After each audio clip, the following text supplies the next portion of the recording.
Good evening. I'd like to welcome everyone to the special meeting for the review and possible action on the Fact Finders Report. We'll have the Pledge of Allegiance. If we could all stand, please.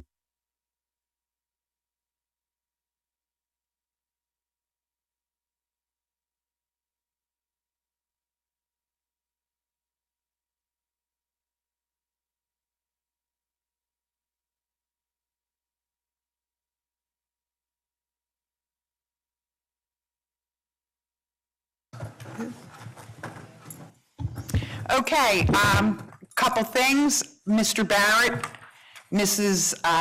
Armstrong are not able to be here this evening, but both are dialing in. Chuck, do we have them on the line?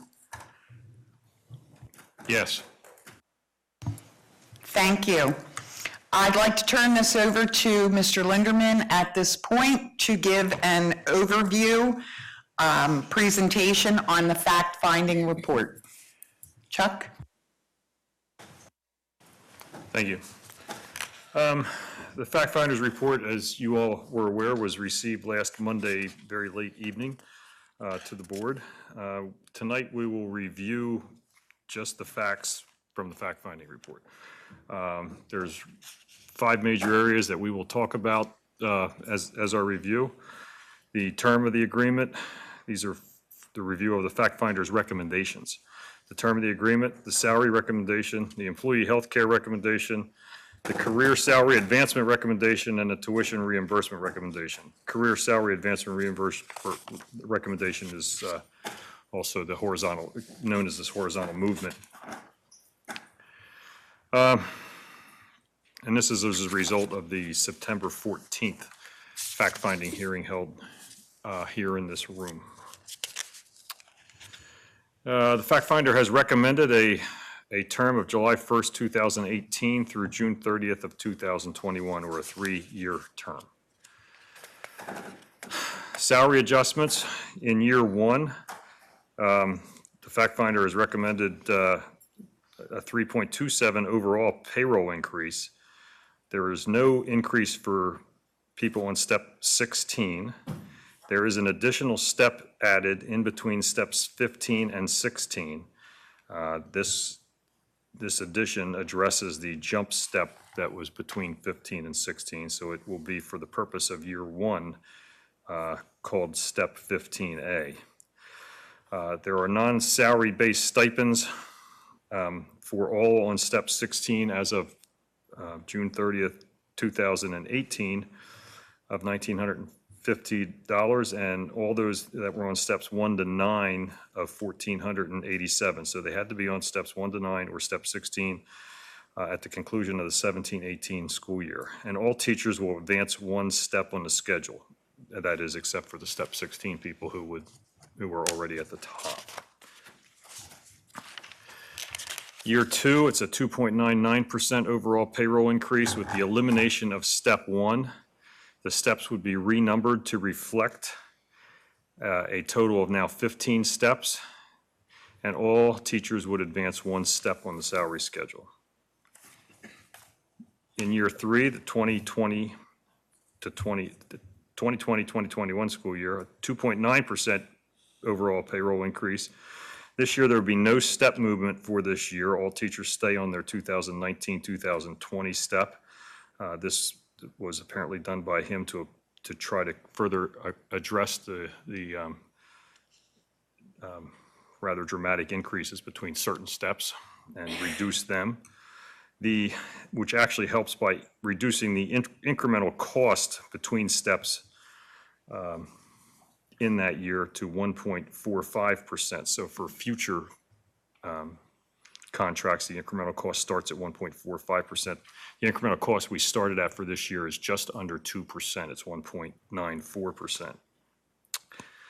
And one other thing that was added to the salary adjustments was that all salaries are now tied to performance standards. And that can be found, you can read that in the report. The fact finders report recommended healthcare adjustments. He recommended that the base medical plan change to the Independence Blue Cross C4 F402 plan. That would become the core plan with an employee contribution premium of 12% in 2018 and 2019 and 2019-2020. Previously, there was a chart that kind of fixed the employee contributions. That is eliminated. It will be strictly a percentage based on the projected cost that the school board would have in each year and not just a fixed cost. In 2020-21, that premium contribution goes to 15%, and the employees would have the ability to buy up to their current plan, which is the 20-30-70 plan. So there would be a buy-up provision where they would pay the difference between the 20-30-70 and the C4 F402 plan. And also, effective July 1st, 2020, the retiree health care plan would change to a health reimbursement of $20,000, replacing the 3 years of paid medical, and this addresses the out-of-sync utilization by retirees on the plan since we're self-funded. The prescription plan changes from a 1035.50 to actually a 1025.50, but also adds a 2.5% copay for specialty drugs, which is, if you recall the presentation by Gallagher about a year ago maybe, that over 40%, at the time, over 40% of our cost of prescription was being utilized by less than 2% of our employees, and this the health specialty drugs are the very expensive drugs. So right now they're paying $50 copay. It would be 2.5% of the actual cost up to a limit of $750 or $1,500.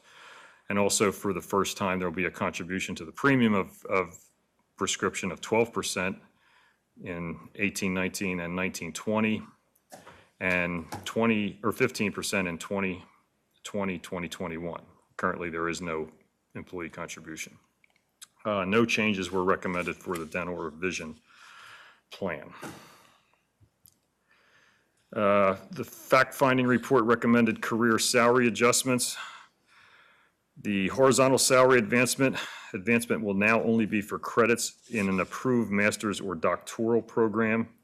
Currently, any graduate credits can be earned and applied to a master's degree to advance on the chart. Now, in order to get advancement on the chart, you would have to be a teacher would have to be in an approved master's degree or doctorate program. And one horizontal movement per year continues in October with a limited availability in February if they're advancing from B15 or the M45 category. More details on that are in the actual report. The fact finders report on tuition reimbursement adjustments. Again, very similar to the career advancement, the horizontal movement. The credits must be a part of a master's degree, a certification, or a doctoral program. Courses not part of an approved program will no longer be eligible, and the previous approved course listing that was on file will now be eliminated, and all courses are subject to the superintendent's approval. And the previous course listing eliminated is talked about in there. It's actually eliminating our past practices on this area so that our hands are not tied to previous approvals. So in a nutshell, that is it. You have the report. It's 29 pages in your. Can I ask a quick question? Questions of Chuck, yes.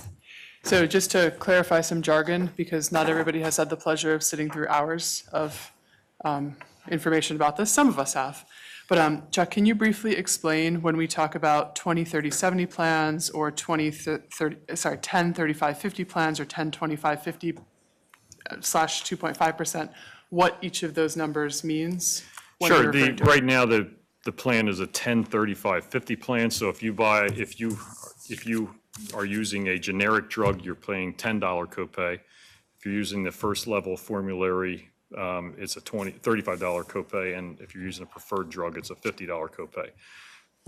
The fact finder is recommending actually changing to a 10, 25, 50, $10 still for generic, reduced to $25 for the first level and stays at 50 for the second level. But a specialty drug would be a 2.5% copay, and that means whatever the cost of the specialty drug is, the employee would be responsible for a 2.5% of that copay. Now, specialty drugs are quite expensive drugs. It could be, some of those could be hundreds of dollars, even thousands of dollars. That would be capped for this contract at $750 for a single person or $1,500 for a family. So once they've reached that, they will then drop back to the $50 copay.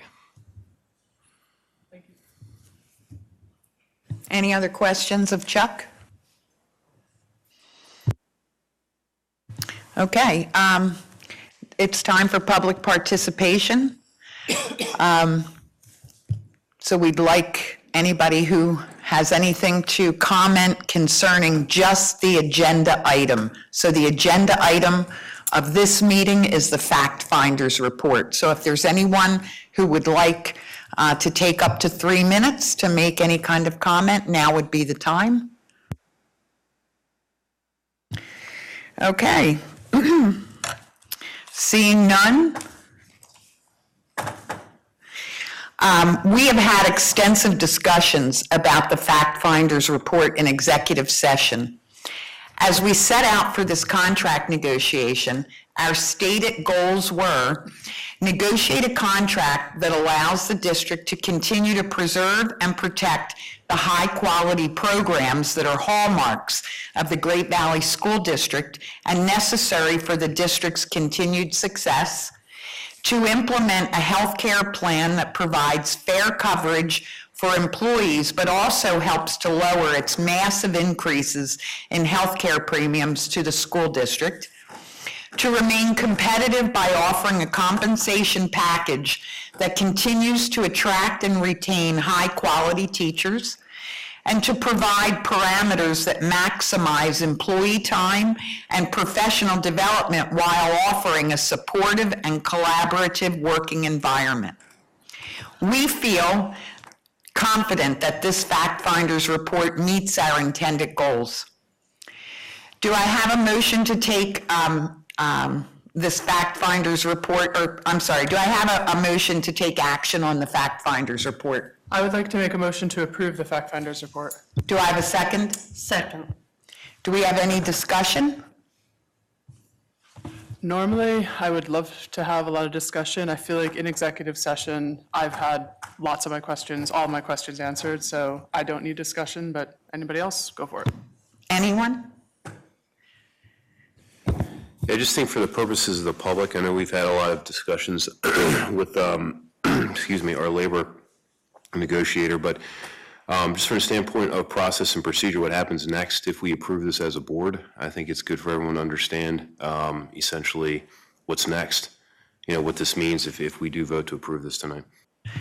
Regina, I'm going to give this one to you.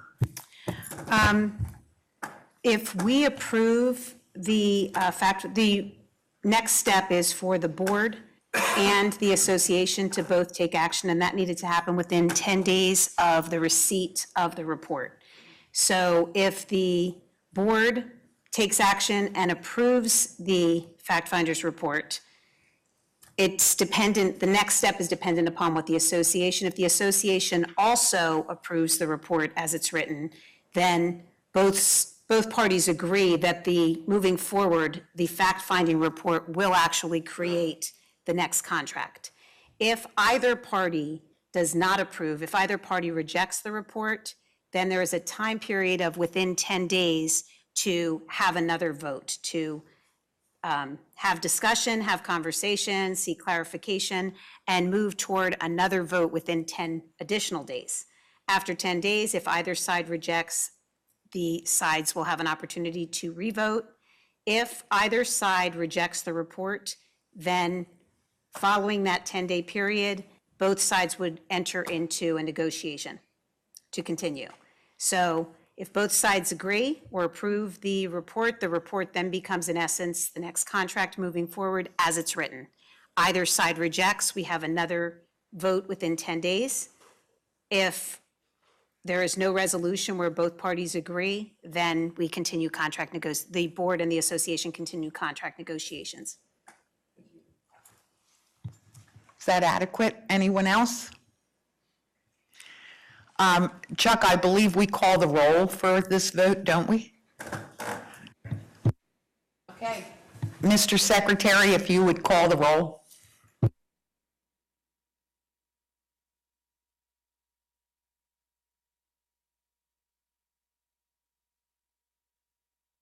All right, so I'll try and, I don't have a list here, so I'm trying to think of alphabetical order here. Which you would go last at this point. Mrs. Chain, Mr. Foray, Aye. Vote to approve. Mrs. Gunderson, I vote to approve, aye.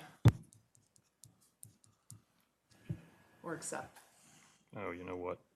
Let me get these guys on. I didn't want to put them on, they'd be muted. Mr. Barrett, Aye to approve. Mrs. Armstrong, Aye to approve. okay. Mrs. Young, Aye to approve. Mrs. Ravenfeld, I vote to approve. Mr. Pouch. I have to abstain from this vote. And Mrs. Burrow. Aye, approved. Okay, so it's 8 ayes, no nays, and 1 abstention. The abstention will be noted. So you have approved the fact finder's report. As per regulations, following a vote, a printed copy of the fact finder's report is available.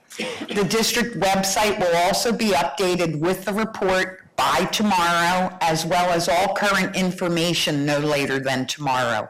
So we will have some copies after the meeting in the back of the room of the full report. Do I have a motion to adjourn? So moved. Second? Second. All in favor? Aye. Thank you. Meeting adjourned.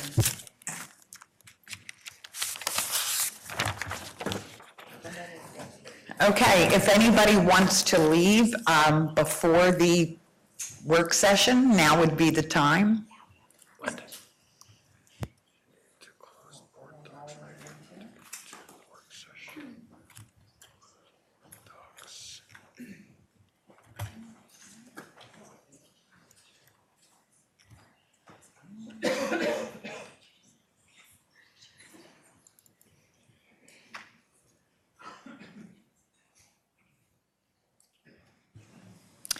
Welcome to the work session of the Great Valley School Board. First up would be comments from our student representative, Mr. Adler. How are you? I'm good. How are you? Tell us all the great things we need to know. All right. So over the last 2 weeks, Student Council has finalized a lot of the decisions concerning homecoming this year. The theme for this year is Disney Pixar movies. The seniors have chosen The Incredibles, the juniors have chosen Toy Story, the sophomores have chosen Monsters, Inc., and the freshmen have chosen Up. We've also decided on the spirit days during homecoming week, including tie-dye day, pajama day, and a day to raise money for Hurricane Florence victims. Additionally, homecoming is scheduled differently this year because the football game is on Friday night, October 19th against Reading. Before the game, we will have Patriots Day activities, including games organized by the Desmond class and raffle baskets to raise money for each class and club, then the homecoming parade and the football game. The dance will be on Saturday night, preceded by the first ever Lemon Bowl, a field day organized by Alex's Lemonade Stand to raise money for childhood cancer research. Thank you very much. Sounds like you guys are off to a great year. Next up is the CCIU report, which is me, and I will be brief. Chester County Intermediate Unit Board met September the 19th in the Educational Service Center in Downingtown. Items of note, Chip Harper, Supervisor of Online Learning for the Brandywine Virtual Academy, or BVA, as we like to refer to it as, and Mr. Ryan Anthony, Innovation Education Specialist, presented the launch of the Brandywine Virtual STEM Academy. The STEM Academy aligns with the CCIU STEM-related goals for the 2017-18 school year to research, develop, and launch an online STEM academy, and the 2018-19 goal to continue and expand STEM offerings to the district's partners. Mr. Harper and Anthony presented the vision of the academy and demonstrated the tools that will be used in the initial 9th grade launch. With over 80 students currently enrolled in STEM-based electives, the BVA staff will be working with districts to identify students for participation in the academy. The next cohort is scheduled to start on November the 1st. New business, the board approved dual enrollment agreement with Torchiana Automotive Training, which will be a great partner for the CCIU's auto initiatives. Personnel, board of directors approved all recommended personnel actions at the time, including routine terminations, resignations, retirements, nominations, change in status, and the creation of positions, supplemental salaries, and pay rates. It was a big meeting. The next board meeting will be on October the 17th here at the Pickering campus. That concludes that report. All right, next, we'll go into program, comprehensive plan.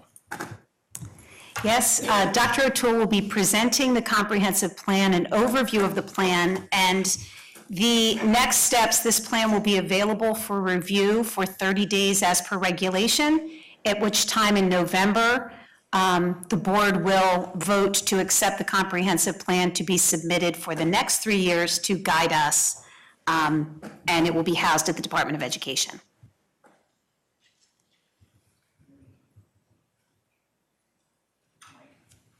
Oh, you want me to advance it and give you the mic? Okay. Walking and chewing gum. Thank you, Mr. Linderman. He's going to help advance my slides. As Dr. Speaker Polobinsky shared, our comprehensive plan, as part of a 3-year review process from the state of Pennsylvania, was last submitted in 2014, and we had a 1-year hiatus. And so now we're in the process of submitting our plan at the end of November, which will begin the process for our comprehensive plan, which will initiate and start in the 2019 school year up to the 2022 school year. So as you see, and Mr. Linderman, who's my advanced slide person, has left his post. But the first part, our mission statement, as you saw on the previous slide, is our guiding light. It's actually the mission statement that has been in existence since 2001 and has maintained not only strategic plans of the past, but comprehensive plans as well. That it is truly that our goal is to inspire every student to be inspired and prepared to be passionate lifelong learners and productive invested participants in the local and global community. That has not changed, and it is still our mission as a district.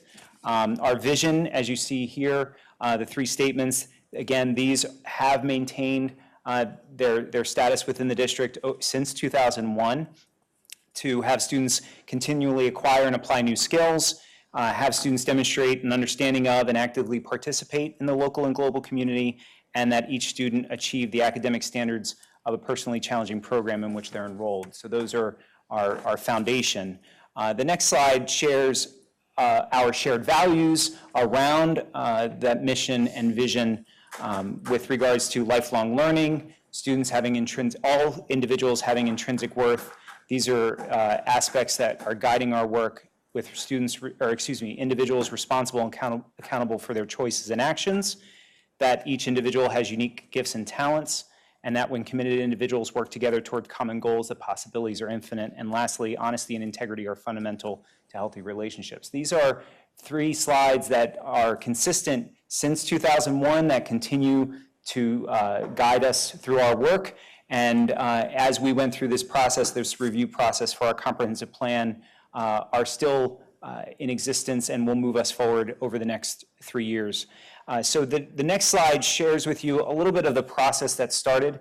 We took our existing comprehensive plan from 2014 that actually had elements from 2001, 2013, all the way through. Their goals that are continuously reviewed and examined to their relevance to today, as well as looking at other needs within the district. So starting actually in 2017, we began this process of looking at our existing structures, looking at surveys from staff, beginning to have conversations with administrators.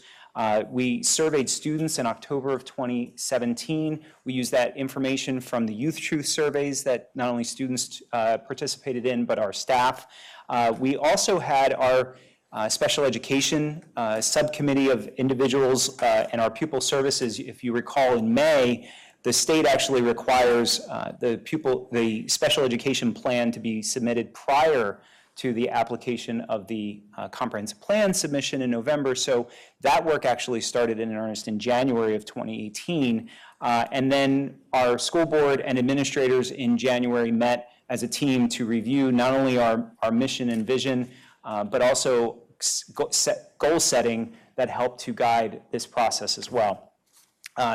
To the next slide, in February, two parts of the plan are required by the state to have committees, one of them being the Special Education Committee, which had already met in January, as well as a Professional Education Committee, which met in February, there were 2 meetings, February and May. So starting in February, the team met to examine, it was comprised of community members. It has a required composition of community members, business members, teachers, administrators, et cetera, for all professional education that occurs in the district.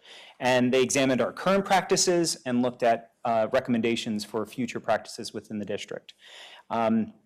We also had another round of Youth Truth survey of our professional staff. And then in February and March, our parents took the Youth Truth survey, and that information and gathering that information was part of the process within our comprehensive plan. We had the first few meetings of our Great Valley Teacher Leadership Academy that provided feedback around practices within the district that guided and influenced some of the goals within our comprehensive plan.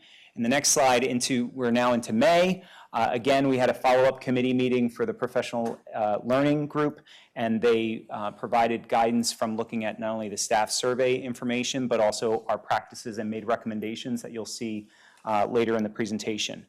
In June, we did have staff participate in a half-day in-service to examine our accomplishments and ways that they could recommend ways for us to examine within the comprehensive plan strategies and goals. And in June, we had our administrative retreat to provide additional feedback based on the staff's sharing of information. And then throughout these months in August, September, and October, we've been working to finalize the elements of our comprehensive plan. So dating back all the way to May of 2017 until now, we've arrived at our goals to share with you.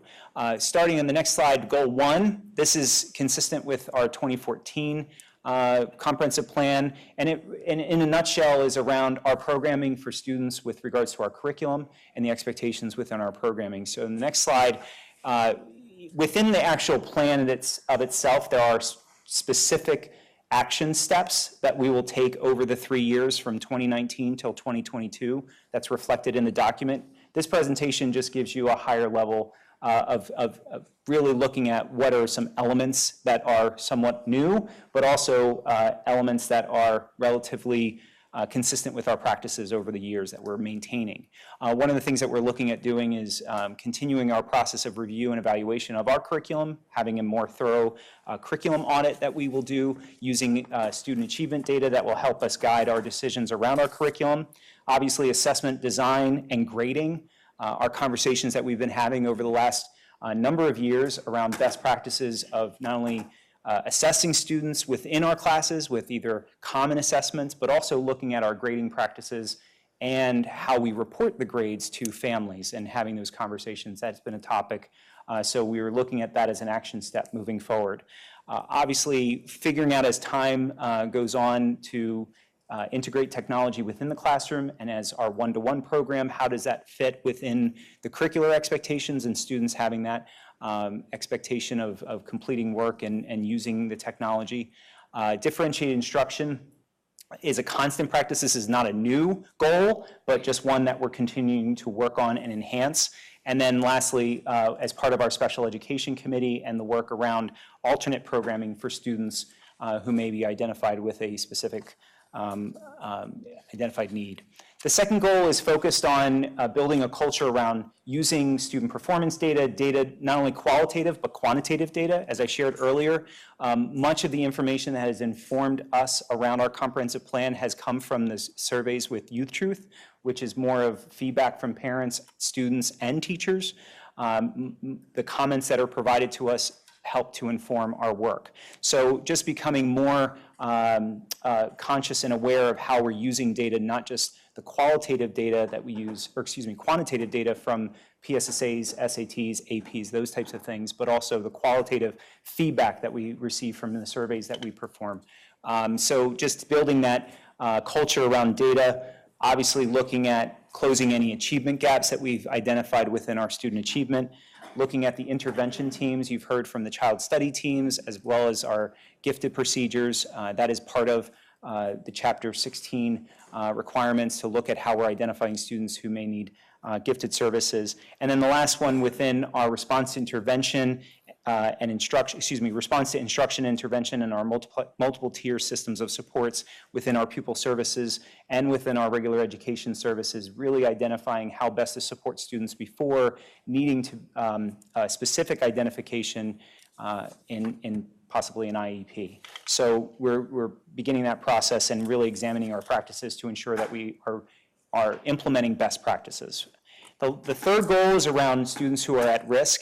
And this is, again, something that we've been working on since for years within the program, but identifying any specific changes. So you'll notice that the first one is a change. If you could advance to the next slide. Thank you, Mr. Linderman. Within our, what was called at one point in time English as a second language, or ESL, is now English language development, working with all of our staff around best ways to support students who are learning English as a second language, but really their language development and how that is incorporated within our curriculum. Mental health and social emotional support, as students are working with our staff, finding ways to best support not only students and but families, engaging that support for the families, and then lastly, beginning an exploratory plan around full-day kindergarten, which we've had conversations around, but just beginning that exploratory plan within the three-year comprehensive goals.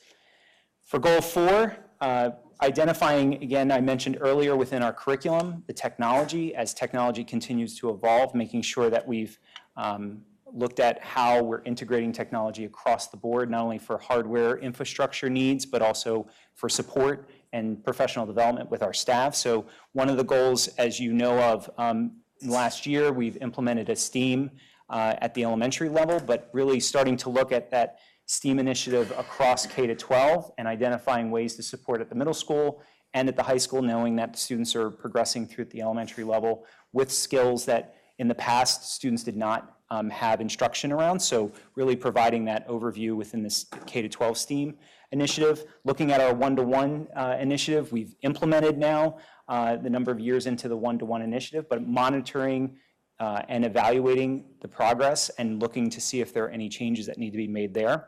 Online learning through not only using our learning management system for Canvas, but even for staff and providing professional development within that. And then continuing to monitor and examine how we are integrating technology to support students in their work. Goal 5 is building partnerships with our community and continuing to promote a positive school climate. So the next slide, you'll see many areas that are expanding, primarily our internship exploration, and then also looking at partnerships and dual enrollment. So those are areas that will continue to expand over the next 3 years, looking at how we can provide students with real-world application of the skills that they're doing and within the time and the structure at the secondary level for students to participate in internships. And then obviously building partnerships with our community. We have a number of growing partnerships with businesses in the area and finding ways that we can provide support to them as well as they provide support to us. And even within the planning process, the partnerships we've built with certain businesses, for example, Saint-Gobain, we had members of Saint-Gobain on our planning committee for the professional learning committee, but also reaching out, we know we have a strong relationship with the Desmond Hotel and the Desmond Project that's been in long existence, but seeing how we can build on the success of that to other areas as well and see when we have a successful partnership, how do we expand in other areas. The last goal, as I mentioned earlier, was around professional learning and really making sure that we are implementing a professional learning environment that is focused on providing staff with what they need and also being flexible and adjusting where we see fit. So many of our staff members shared that we needed to look at how we could provide professional learning that was more flexible, provided choice, had our staff with the expertise that they have, share with their colleagues. So we've talked about in the last year, we've worked with staff around flex days where they have opportunities. But even during in-service days, we've noticed that we've requested proposals from staff to present during our in-service days, which they have. And we've been building much more flexible sessions for our staff to choose and using our My Learning Plan system for putting courses on. It has made the system much more flexible for staff, which has been well received from what we've heard over the last couple of months within our professional development. Also looking at online experiences, either synchronous or asynchronous professional learning, and continuing to build our own in-house expertise. So the plan that you have available to you is about 182 pages, I believe. It's much more expansive than the slides that I've just shared. This will be up for public review for the next 28 days or so. It will be posted on our website tomorrow. It'll also be available in the Malvern Public Library as well as the district office. So if any community members would like to see a physical copy of the plan, they're welcome to come into any of those locations to view it. We do have an email for public comment or public feedback at gvsdplancomment@gvsd.org. So we'll have that posted on the website as well, that any community members are welcome to share thoughts and provide that public feedback. The board will then have the opportunity to have a final review of the plan and any changes that would be made based on any feedback or if anything from the community on November 12th. And then we will submit to PDE by November 30th, which is the deadline for submission. So that is the process. Any questions? Anybody have any questions of Stephen before we let him run out? Stephen, thank you. It was very comprehensive. We do sit through this every time we go through this, but I think it actually helps the community to understand what goes into this plan. So thank you. You're welcome. We'll hear more from you, I know, between now and then, right? Yes, absolutely. Okay, thank you. You're welcome. Okay, we have enrollment projections. Regina?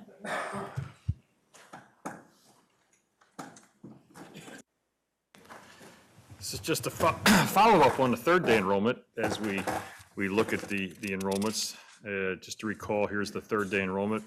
We had 4,271 students on the third day. We're now at 4,285 as of the 30th. So they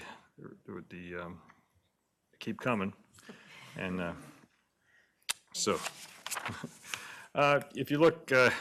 Updated picture on Linda's grandkids here, so they're getting a little older. But this shows the live births, and this is how we chart the kindergarten data. We basically look back, and if you look back to the 13-14 year, they'll be the numbers that we use as our statistical number to chart in the estimate for the kindergartners in the next year. So they're the kids that would be. It's a blended version of 13 and 14 that we use. So again, Stephen, it's just math. This is this is a projection of what, based on our numbers right now, and 2 years of pretty good upswings that we've had over in enrollment, of what the projected enrollment looks like. So you can see still a steady increase, with next year adding another 100 or so students, and same with the year after. I will say, if we have another year like this year or last year, those numbers will get a little bit bigger, because they will then capture the 3 years of the cohort survival method, which is the method that we use to project enrollment. It's also the method that most schools use to project enrollment. It's basically looks backwards in time 4 years and gets a 3-year average of students who survive from the year to the next. That's why it's called cohort survival. And it includes demographic move-in and moves-outs and retentions and things like that. So going up, high school enrollment projected for the next 5 years. You can see the most current 2. You can see that high school continues to go up. I will kind of call your attention out to the 22, 23, 23, 24 year. Going to have a little different way of delivering programs at the high school in the next 4 to 5 years. High school teachers are not going to have a room that is their own. It's going to be more, that's what the high schools and middle schools are built like. They would be assigned to a faculty room, and then the rooms would have to be used all day, not just 5 periods out of 7 or 8, whatever it is. So just a little thought. Not going to happen next year. Don't run back and tell them it's happening next year. So go ahead and run back and tell them. Sorry. Middle school, same thing. As our numbers get up, our high school can hold, and we'll go into some capacity reports another month. But we're getting closer to capacity, which is why you have to maximize the capacity. So there are a number of rooms at all of our levels that are being used not the way they were planned to be used, because we have the rooms. They are going to have to be used that way for what they were planned to be used as we get to the future. So the middle school, as you get out to 21, 22 and 22, 23, have the same issue happening, where it's going to get a little bigger. There's going to have to be no home base for staff. Elementary enrollment sort of flattens out a little bit, but we still have an increase that looks like it's going to happen for next year, and very small increases a couple years out. I think I told you last year that when the projected enrollment for elementary gets to a little around 2,100 is when you're going to need to deal with some issues with space at the elementary schools. You still are going to need to deal, and we'll talk about that in a second. There could be some space issues at some of the elementary schools coming up. We'll talk about that. We talked about that at the facilities a little bit last month. We also talked about that last year when we did the CAC. So if you want to look at Charlestown's projected enrollment, and here is the school that's probably going to need to have some adjustments made, and probably as soon as maybe the 21-22 school year. There's only so many classes at Charlestown, probably good for the next at least 2 years after this. But again, there are classrooms there that are now being used for what I'll call special areas that normally would not use a full classroom. They are going to have to all go back to full classrooms, and those will have to be delivered in a different manner, either in a different space or in a push-in, pull-out, whatever you guys call that. So that's the issue with Charlestown, and Charlestown's enrollment is growing. We talked about that last year. We talked about it at facilities. So most schools try and do a realignment every as needed, and if they last 3 to 5 years, great. So this year we did a realignment, but it was only Katie Markley and General Wayne. It appears that, down the road, if numbers continue to grow this way, you're probably going to have to do something at Charlestown. If not the 21-22 year, probably the 22-23 school year. So now Markley's enrollment kind of goes the other way. We moved the growth area out and into General Wayne. So this chart assumes that water stays or assumes that order is that General Wayne stays there, and that's where they are.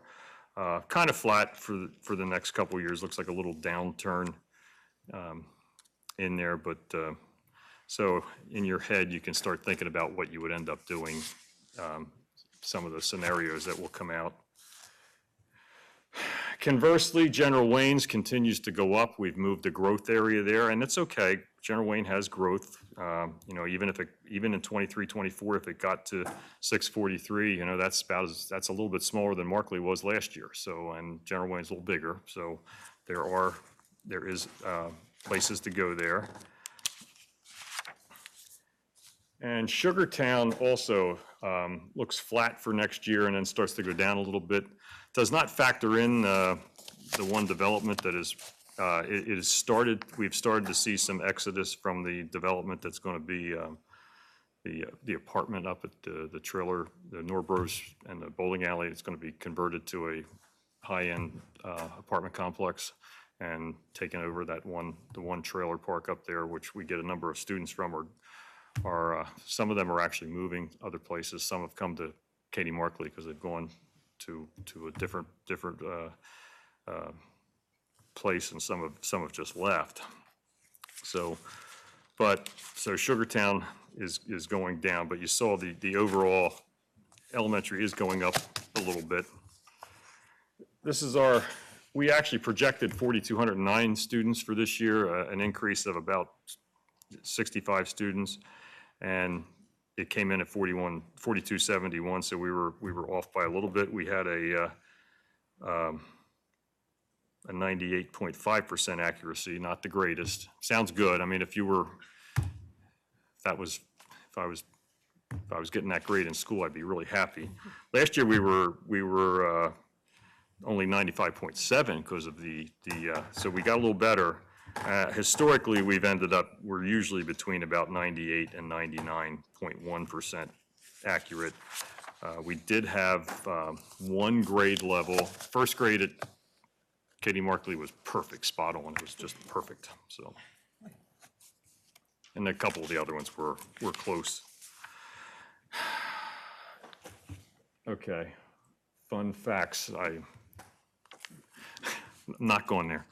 So this is our largest enrollment since 1976-77. It's the largest elementary enrollment since 1973-74. It's the largest middle school enrollment ever, because basically before 1982 it was not a middle school, it was a 7-8 building at General Wayne. That should say 14 extra students since there. And the current sixth grade class is the largest since the 1972-73 school year, and that is the 12-13 kindergarten class. Here's our actual numbers. These were our third day numbers, so these aren't right. There are some that are different. I mean, Charlestown's got a couple more kindergartners already, and Markley's actually lost a couple kids in grades, and General Wayne's picked up a few kids, and Sugartown's just right. And just to speak to the growing numbers, after school starts, and we've talked about this each year, but I think it's worthy of addressing again. As class sizes grow after the school year starts, you're really left with, especially at the elementary level, you're left with making a determination, and you can imagine if your child was in one of the classes, splitting the class after the school year starts, because then you have to decide which children will be split from their teacher. The younger the children, typically more dramatic that is. So as students enroll in some of the classes that are already at the upper end and some of the grade levels, we do, as per policy, look at what additional supports would be necessary. So we don't necessarily rule out the addition of another class, but that typically is a last resort for the impact it has on the child. So we are having those discussions. We had some of those discussions as recent as this afternoon. So those will be continuing. I have a question. Charlestown Kindergarten, 23 in one class and 24 in another class. Could you tell me what we are doing in those classrooms? Absolutely, and you'll notice Great Beginnings is a program that is offered for students who are eligible to be in need of additional literacy support. So oftentimes, students enroll prior to being screened to determine eligibility.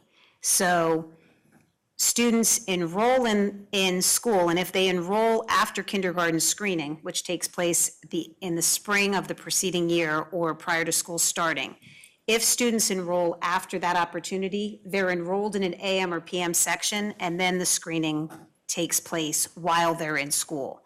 So some of the students that are registered for an AM or PM section could in fact be eligible to receive Great Beginnings. Great Beginnings is typically at 15 limit, so there is room in Great Beginnings, especially at Charlestown, for additional students. But that's an eligibility-based enrollment. So there's a lag time between the child registering for school and the time that the screening takes place or eligibility is determined. I would like to take this moment as a public service announcement to enroll early, if in fact you're able to do that. So especially for kindergarten, enrollment in the spring prior to the school year in which your child starts is most beneficial to allow us to be planful, but realizing that that's not always possible. Some people move into the area after school starts, and registrations then take place when they need to. But that would be the explanation for that. And as those numbers continue, that's exactly the area that we're looking of what additional supports. And as we spoke previously, sometimes putting more big people into an already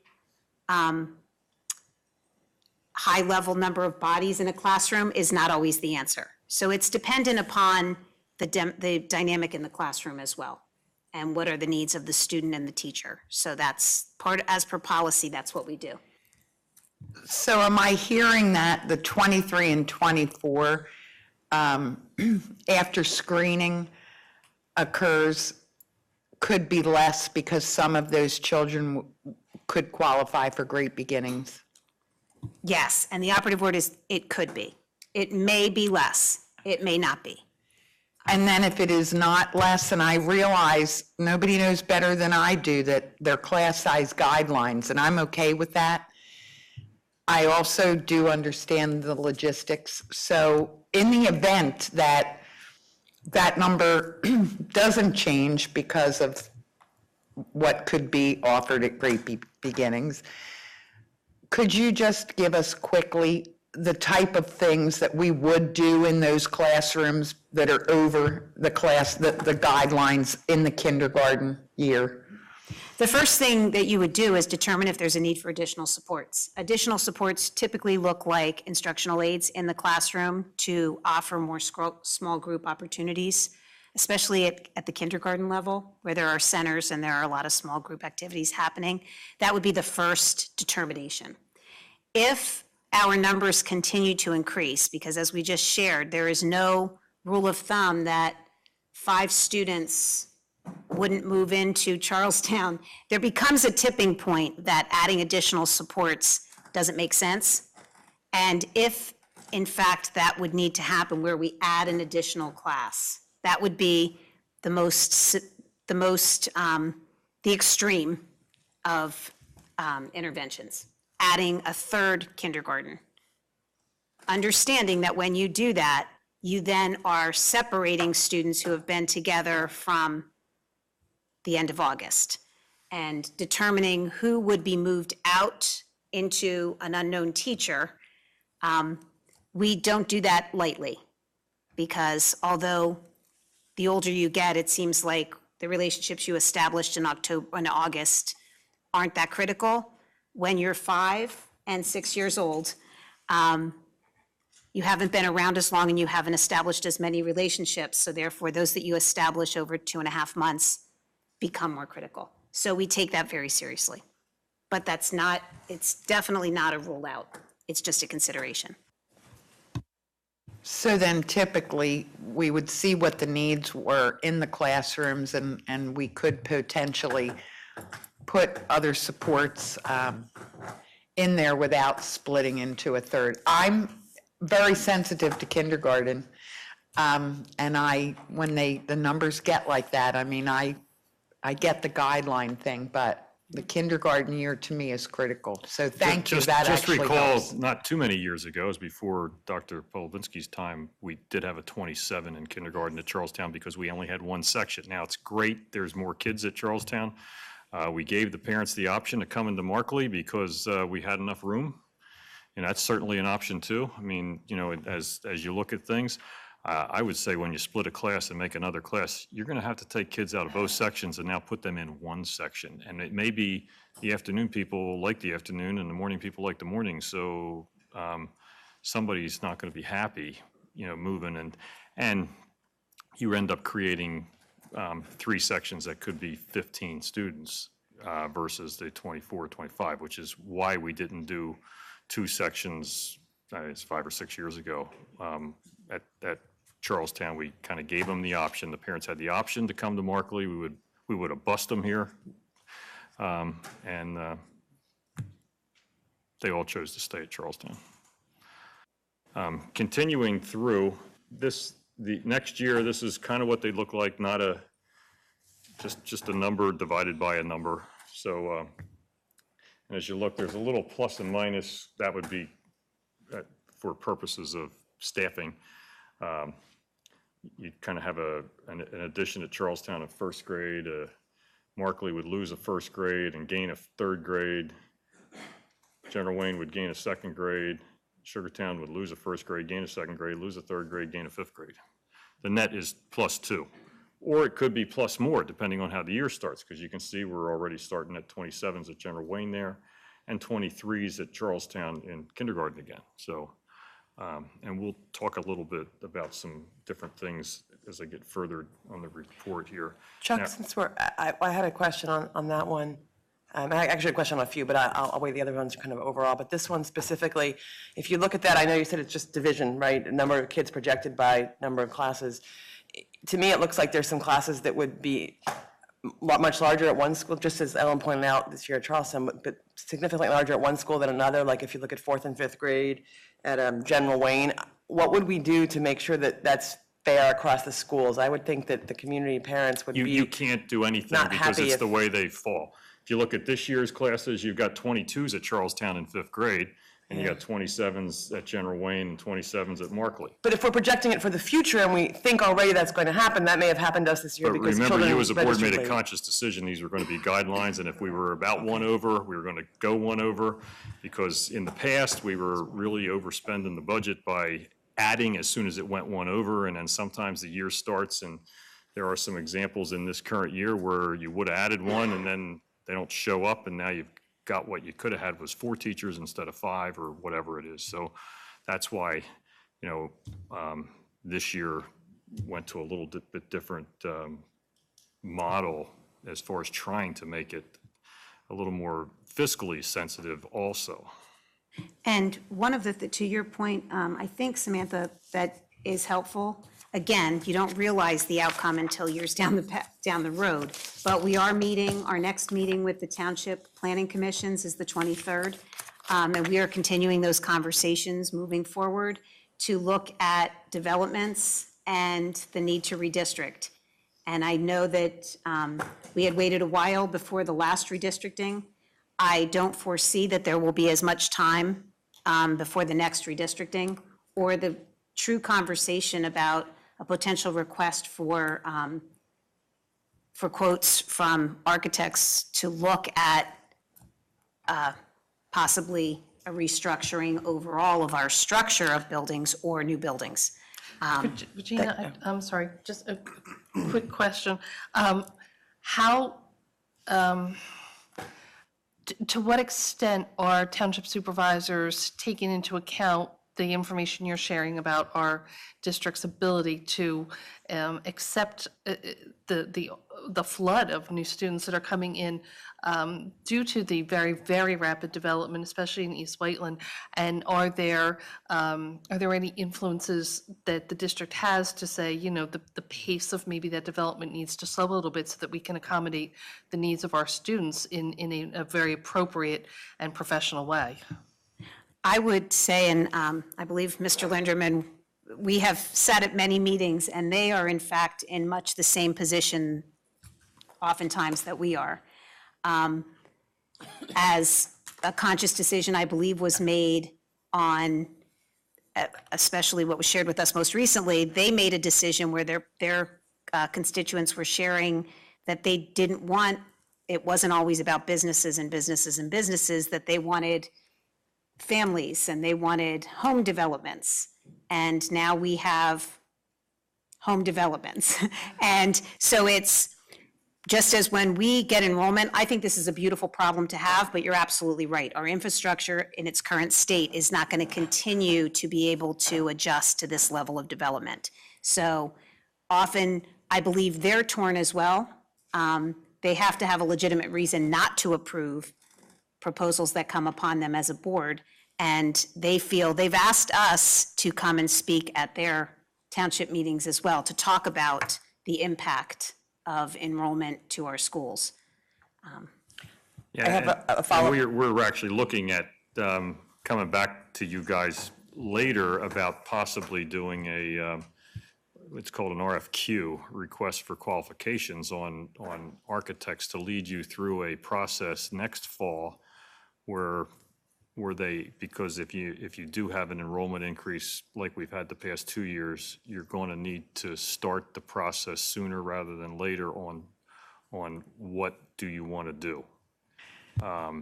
You know, So we have talked about that, and I think that it's now time for you to put together what we should be looking at, because we have taken, as a board, we're going to take the 5-year look. And I'm seeing right now that in some of these scenarios, we've got 3 years. So we should be discussing that now. So I would say, in my capacity tonight, let's start rolling with, if the admin could come back to us, Regina, and you let us know how you want to roll with this. But I think that it's very clear to me that we need to start now taking a look at this. I just have a follow-up question on the data from before. So you gave us an explanation, Chuck, which is interesting, about how we look at the birth rates in Chester County to project out. And now we're talking about development, and you mentioned, you know, Sugartown might actually be reducing because people are moving out because of the change in development there. Do your projections take into account just the birth rate, or do you also take into account the development, like the thing on Church Road and all that? Do you? nobody's projections take into account development. So if you know that 50 houses are being built there, you're not adding 100 kids at whatever it might be at Katie Markley. So this is without that. It's all just math. No one does that. So The then that's- high urban schools will do something like that. The really big, the citywide schools will do that. But schools like us, up to about the size of about 100,000 kids, it's the cohort survival method. It's the only method. You can pick a 3, 5, or 7-year average. If you live in a school district where there is virtually no building, you would do a 7-year average. It will kind of flatten out the average. If you do something like ours, you go to a 3-year average because it captures the quicker demographic turnover, the in and out migration of students. So ours does capture it. Does it capture it all? No. Does it capture an Atwater being built faster? I'll go back to 2006. It didn't capture the Malvern Hunt being built fast, too. I mean, we ended up scrambling to renovate Sugartown. It was not planned to be even opened until Malvern Hunt opened, and all of a sudden there were 800 kids at Markley after we had a brand-new building. So, you know, 2 rather big developments in East Whiteland where most of the development seems to kind of come from. Charlestown, we're seeing it a little bit more now. They are smaller, 50, 80 unit things versus the Malvern Hunt and the Atwater, which is 300 or 400 and like 1,000. Want to ask a clarification then. So you mentioned things were built faster than we thought. So are we taking into account at all that we know that they're being built and there's X number? Yeah. It's the speed that we don't. Okay, so we know if we're meeting with the supervisors every quarter So and you can find out see, that 50 you can see houses- based on General Wayne's enrollment projections that we've captured the Atwater growth, which is only, according to them at the last meeting, 54% built. So we were at a meeting this summer with the township people, and they told us they're only basically half built at this point. And some other, we're there for a bus issue, but that other stuff come up. And I think to that point, they're also getting pressure because it's not only the school's infrastructure that is being impacted. I mean, the traffic, the resources, it is stretching at all ends. So they too are looking for us to work with them to share with their folks that are voting to say, we need to take into consideration with every decision the impact. I don't want to beat a dead horse, but I still don't understand. So if we know a development is being built today, not to future, we can't predict that. If we know that they're building today and we've been told there's going to be whatever, 50 units, 100 units, do we take into account some projected number when we're in this? No. Okay.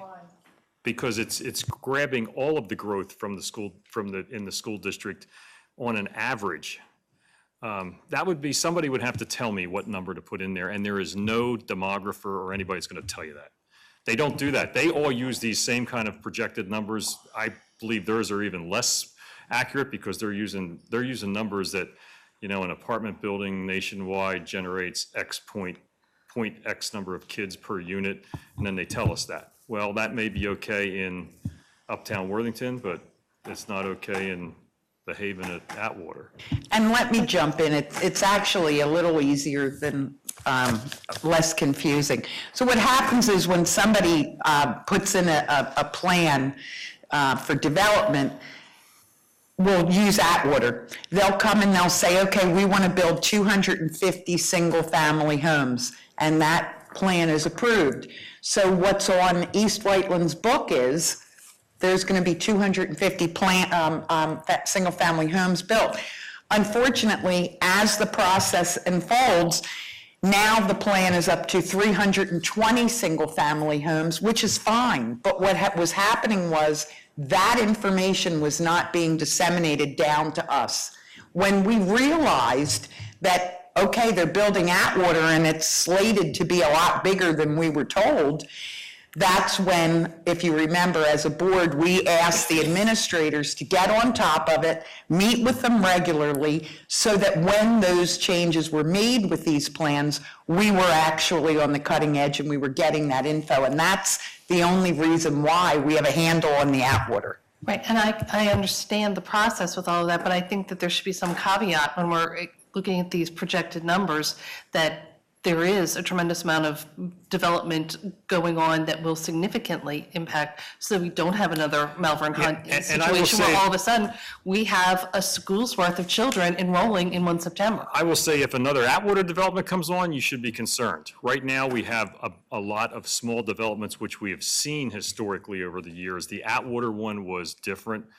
5 years ago, it wasn't even on the books. Maybe it was 6 years ago, but it wasn't, was not very long ago that was still planned to be a commercial development of gigantic office buildings, all money, no kids. Now it's all kids and a little bit of money and they appeal everything. So, But the example of the 250, like if we knew it was 250, we weren't even counting the 250 from what I understand. Whether Atwater went from 250 to 350 or to 700, we still weren't counting the 250 because we have no way. I shouldn't say we don't count them. They're not counted in the numbers when we do the actual projections. We have them and we know they're coming.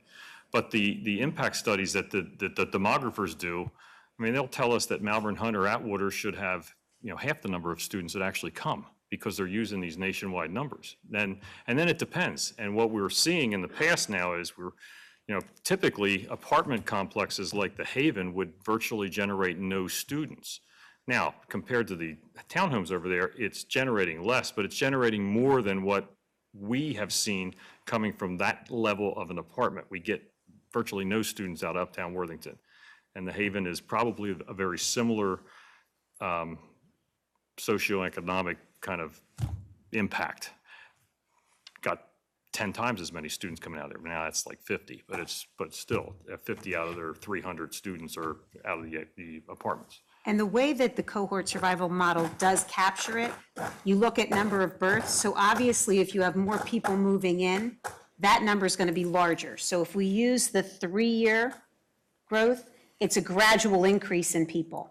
It's a gradual increase of population, and that's going to continue to grow. When I look at that number and then I compare it to a large development number, then I look at those numbers as being conservative. If I look at those numbers and projections, and I think this board actually went through this a number of years ago, you were given projections and you didn't believe them. You felt they were inflated. If you don't have development, you can look at those numbers as more inflated. If you have development, you look at those numbers as conservative markers. The numbers, if you're using the 3-year average, will grow commensurate with your development. So it's not that you're not including it, it's just you're not looking at as a year-on-year average, or you will build buildings that will eventually be empty. So it's trying to find that conservative balance to really make an informed decision. So let me suggest that when the admin comes back to us with what their plan is to lead us to where we have to be, to accommodate everything we know that's coming, let's also factor in, because I know it is confusing, let's also factor in taking a little deeper dive into the whole process and explanation, if that's okay. I think the board might benefit by that, okay? So we'll move on to the next slide, Chuck. Can I ask another question?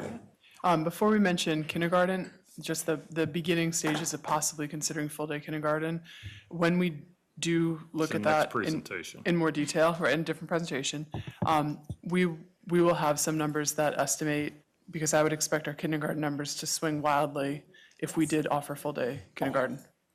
So, okay. So that's in the next presentation after this one. So non-public, as we go up, actually, I found this to be a little unusual and kind of not representative of what's happening, is our non-public number actually went down this year a little bit. I wouldn't call it substantial, but it's, about 4% down from last year, 3 or 4%. So we had a peak back there in 16, 17, 15, 16. Actually, if I would go back a little further than this, if you go into the earlier than 2009, 10, it was higher too. And it seemed like when the economy went down, more people sent their kids to our school. So that's that. Charter school numbers, not a dramatic number. We have we have 7 more students this year than last year. I will say that we also have 15 kindergartners this year. That's the highest we've ever had. That's over the 8 from last year, so there's the difference. We would have had almost exactly the same. And you can see we've varied from 56 to where we are now, up and down. Not a tremendous amount. We're spending $15,700 on a regular school student to go there, so a kindergartner is going there is costing you $15,000, almost $800.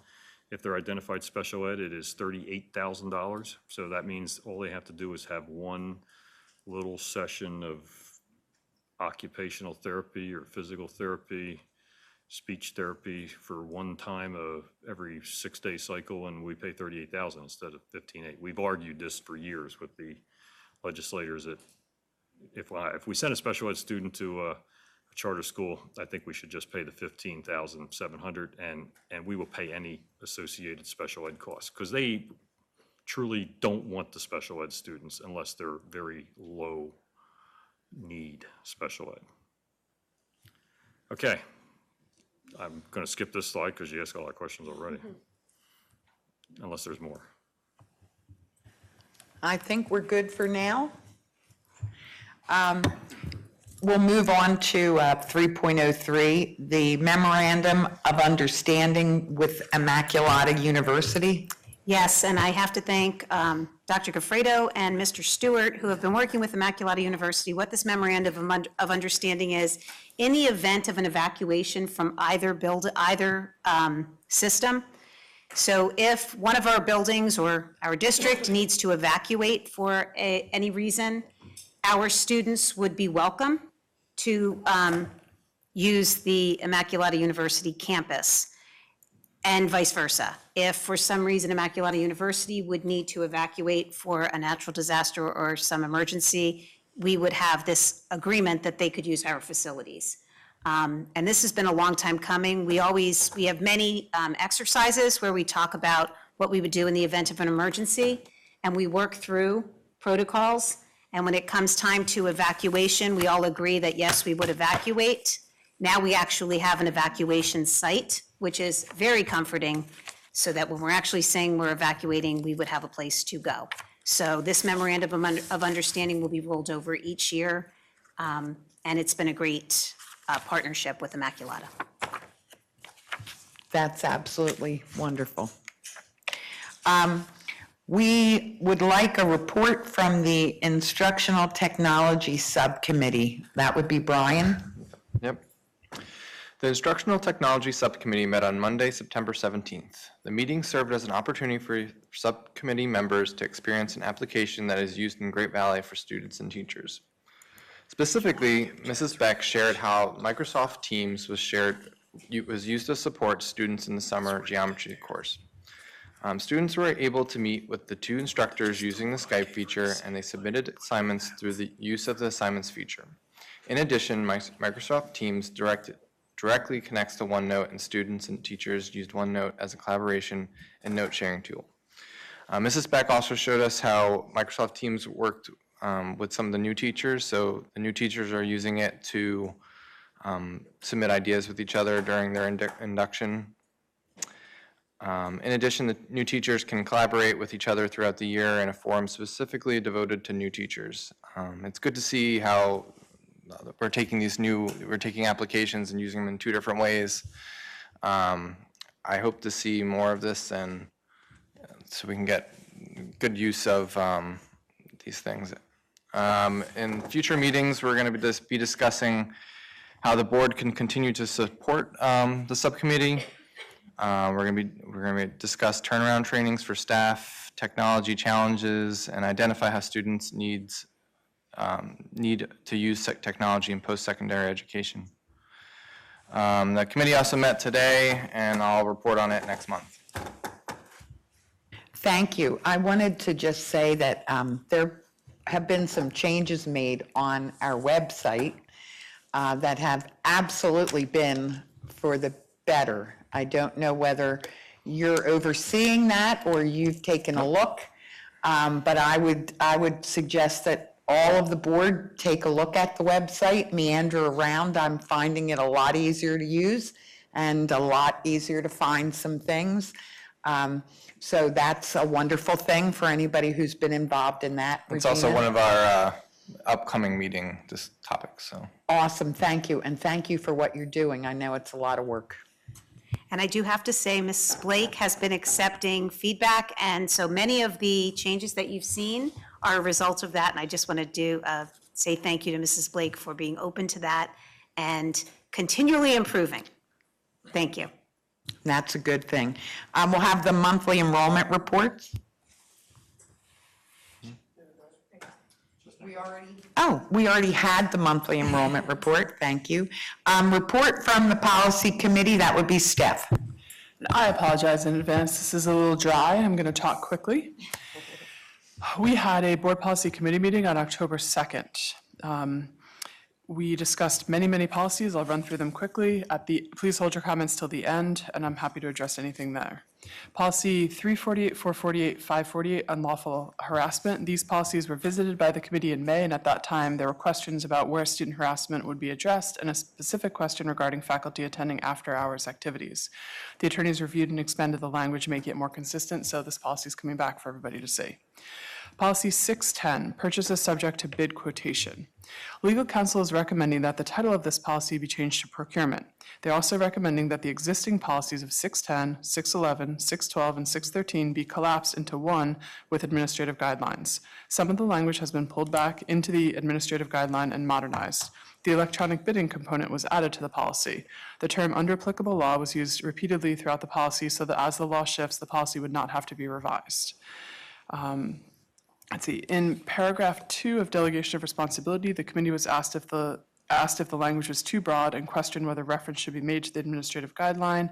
We did follow up with the attorney who recommended that we accepted the language as is. Purchase 611.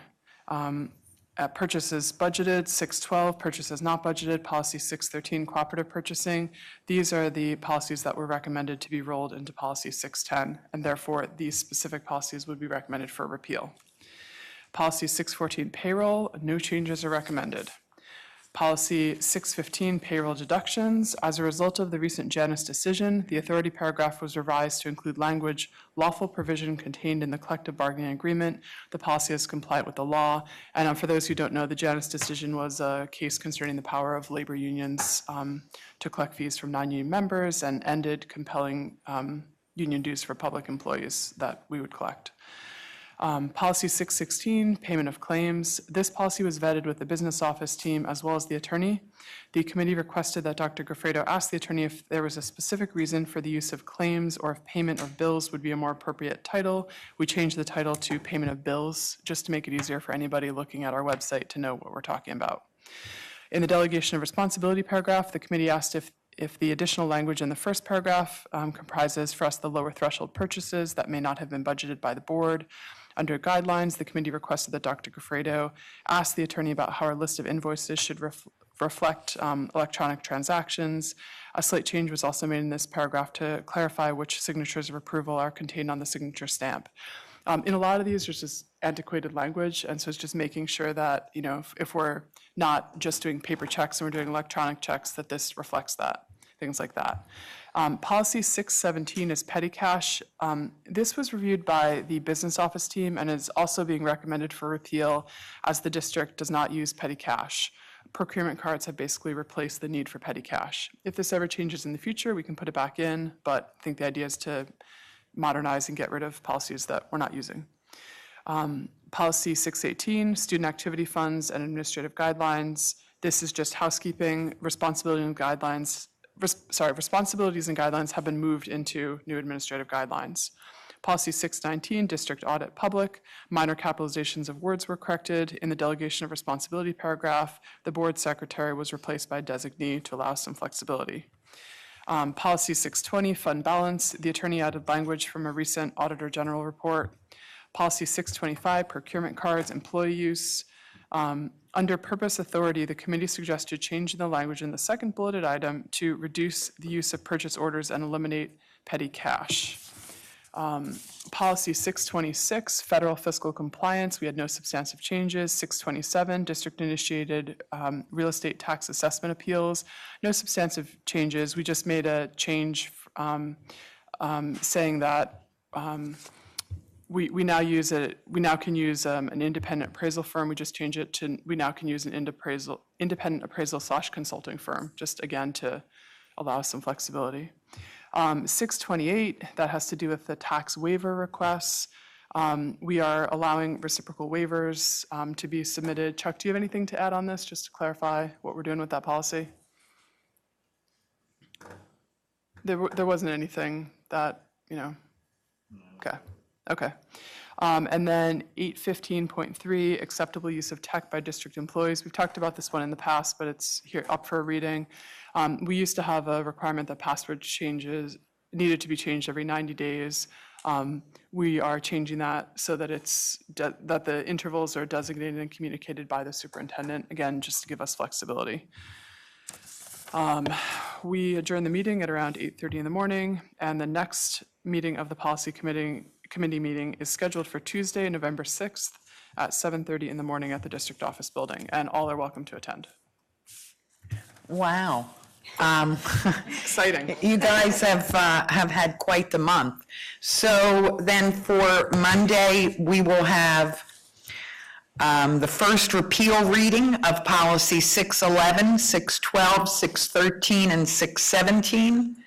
We will have policies for first reading, 116.1, 202, 348, 448, 548, 601, through 606.1, 607 through 610, 614 through 620, 625 through 628, and 815.3.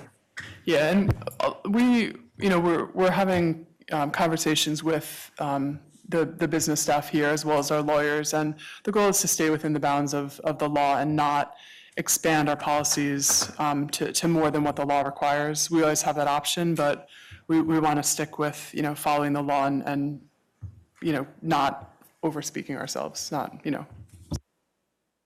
Well, thank you to the committee. You are all putting in a lot of work. It's huge. Okay, we have information items. Anything, Chuck?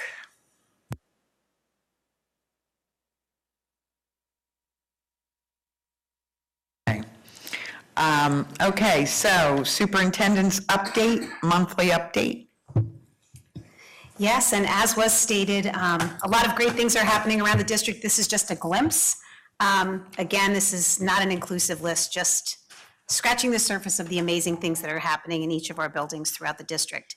At the elementary level, the elementary librarians got together and they had a challenge for our elementary students. And the challenge was that students were encouraged to read around the world. For every minute of reading, it counted as a mile. And pictured here are 3 of our students from General Wayne Elementary School, who, those 3 students alone, traveled 21,000 miles around the world over the summer. Wow. So it was really exciting as they generated, looking at how far they actually would have gotten if 1 minute, equated to a mile. On this Thursday, October 11th, the 15th annual General Wayne Soup Night will be held. And if you've not ever had the opportunity to attend, it really is an amazing event. A lot of different kinds of soup that are absolutely delicious. This year, the donation from Soup Night will be made to Cure Starts Now organization. One of the General Wayne students, Julia Bido, is battling DIPG, which is a pediatric brain cancer, and it is a diffuse intrinsic pontine gliomas. It's a type of brain cancer that attaches to the brainstem, and it's incredibly aggressive. Hopefully, Julia and her family will have a presence, depending upon how she's feeling, at the Soup Night. If it is open to the public, anyone who would like to attend, and you're welcome to attend from 5 p.m. to 8 p.m. at General Wayne Elementary School. If you'd like additional information, that can be found on the General Wayne website. From Katie Markley, 3 of our Katie Markley graduates from last year were featured on Tinker's website. The students used the Tinker app for a coding unit in their STEAM classes, and that carried over, where the students were identified as makers for games they had coded. Their games attracted a large Tinker community following. So we have famous Katie Markley graduates in our STEAM initiative. For student philanthropy, high school junior, Shannon Campbell is a member of the Great Valley Mountain Biking Team and a member of Alex's Lemonade Stand. In memory of Charlotte, or Charlie Radcliffe, one of our teachers at the high school, Jackie Radcliffe, her daughter had pediatric cancer and lost her battle with that disease. Shannon is dedicating her biking season in honor of Charlie and has set a goal to raise $3,000. At her races, she will wear yellow ribbons for childhood cancer. Her goal through the months of September and October is to ride 100 miles in honor of Charlie. Our National Merit Scholarship Competition, 4 students from Great Valley High School were named semifinalists in the National Merit Scholarship Competition. The semifinalists are Daniel Hahn, Julia Hugh, Kimberly Yang, and Gideon Morgan. The high school also had 14 students who were recognized as commended students. Congratulations to all of our students in the National Merit. Our Great Valley High School students actually visited the University of Pittsburgh on Wednesday, September 25th and Thursday, September 26th. Dr. Capitola, Dr. O'Toole, Kathy Chrissy, Christina Kleinberg, and Mrs. Beck, along with students from the High School Biology 2 class, traveled to the University of Pittsburgh to take part in research opportunities targeting ALS. The disease is a progressive neurodegenerative disease that affects nerve cells in the brain and the spinal cord. The students will be working throughout the school year doing research, partnering with the School of Medicine from the University of Pittsburgh, along with students from Coatesville School District. As was mentioned by Ian, our Homecoming 2018 will be held on Friday, October 19th. The parade is at 6 p.m., the football game starts at 7:30 p.m., and the Wall of Fame induction will be held just prior to the game. As was started last year, we will be continuing the Great Valley School District Speaker Series. And the idea is to present a series dedicated to topics related to physical and mental well-being for our students and our school community. Parents in the community are invited to join us for any of the free events and important conversations. Other topics may be added throughout the year, so please check the website, and we'll continually work through what topics are most urgent in the community. Again, Mrs. Blake has been working with our community partnerships to keep abreast of what issues are at the forefront for our students and our community members, so this list will continue to grow. Upcoming events, and as I share each month, if you are looking for something to do, please come to some of our school district events. October 5th through the 12th is the General Wayne Book Fair. 8th through the 12th is the Sugartown Book Fair with the family night on October 10th. As was mentioned, the General Wayne Soup Night. October 12th, Charlestown Chick-fil-A Bingo. Katie Markley Color Run is on the 19th, same day as Homecoming. October 20th is the High School Homecoming Dance. 22nd through the 26th is the Heritage Week at Sugartown, High School Fall Drama, and October 31st is at the elementary Halloween parades. So a lot to do to enjoy our wonderful students and community. Thank you. Thank you, Regina. You all have been very busy. And Halloween parade, if anybody doesn't know, is the best thing in elementary school. Okay, so we'll have some subcommittee meeting report. Do we have Mrs. Armstrong with the facilities? Okay, so we have Mrs. Chain tonight. Thank you. So the Facilities Committee last met on September 11th. At that time, we reviewed the status of our summer projects. We also discussed some planned major projects for the 2019 year and the need to start planning for them now. On the agenda tonight, later, we will begin talking about a roofing proposal for next summer and also a proposal for some architectural and engineering services for the concrete and brick work between the high school and middle school campuses. We also, much like we did tonight, had a discussion about the continued growth at the elementary school level, in particular at Charlestown.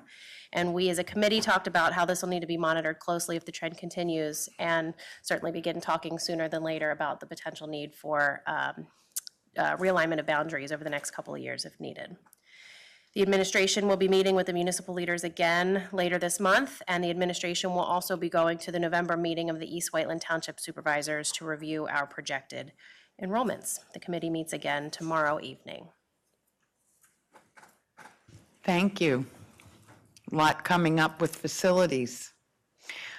We will also have a roof consulting services proposal. Could we have Jim give us maybe just a few words about this proposal that we're going to be looking at and voting on Monday? Not to put you on the spot, but... That's quite all right. Yes, in the next school year, 2019-20, we are looking into doing some repairs at Charlestown Elementary School, is where the shingle is, the shingle roof, and it's Sugartown Elementary School. So, excuse me. So we're using Roofing Resources as our engineer to start planning that. You know, that's where we're at right now. Any specific questions or anything you have on that?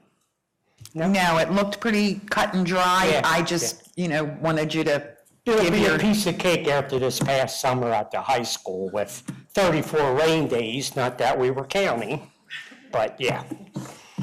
great, thank you. It's Yeah, you're nice to welcome. know that we're in line with this. Thank you, Jim. Okay, architectural engineering services for concrete brickwork at the middle school. Jim could do that too, but I'll do it. We're dealing with, the concrete between the stadium and the middle school. We have the architect coming in to design, to help us through that project. And the brick pillars, especially around the middle school and the stadium that have some issues with them, they are going to be dealing with those too. So Ken and Jim have met with the architects who are recommending that we retain them. They will help us through the project from Breslin. And so we got to get started on this pretty soon, because the concrete work and the brick work, it's pretty much a timing work. We were hoping to get it done in one summer. It may not be one summer because there's so much to do. It's an area we cannot just fence off and have, because that's where like 2,200 students get off and on the buses.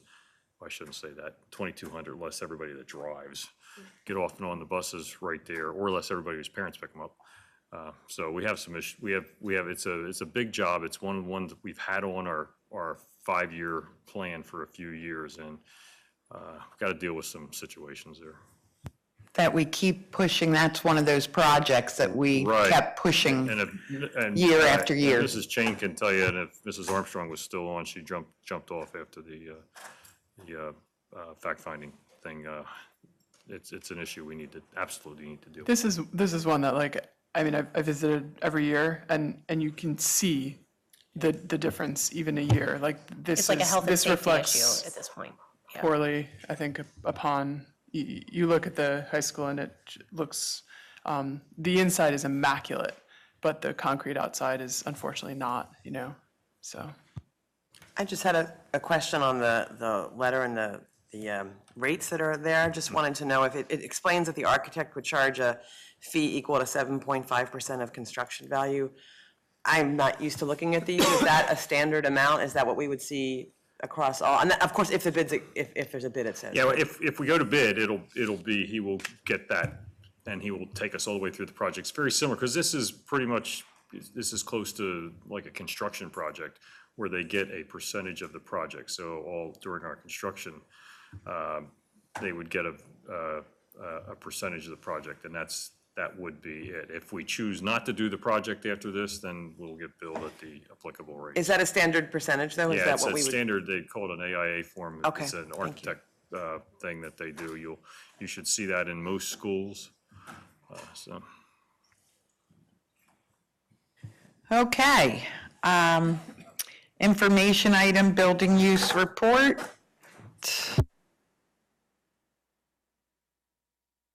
We did that.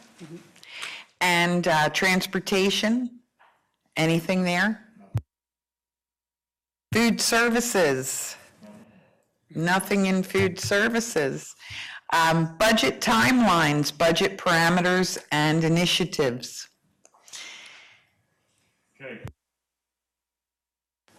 Okay.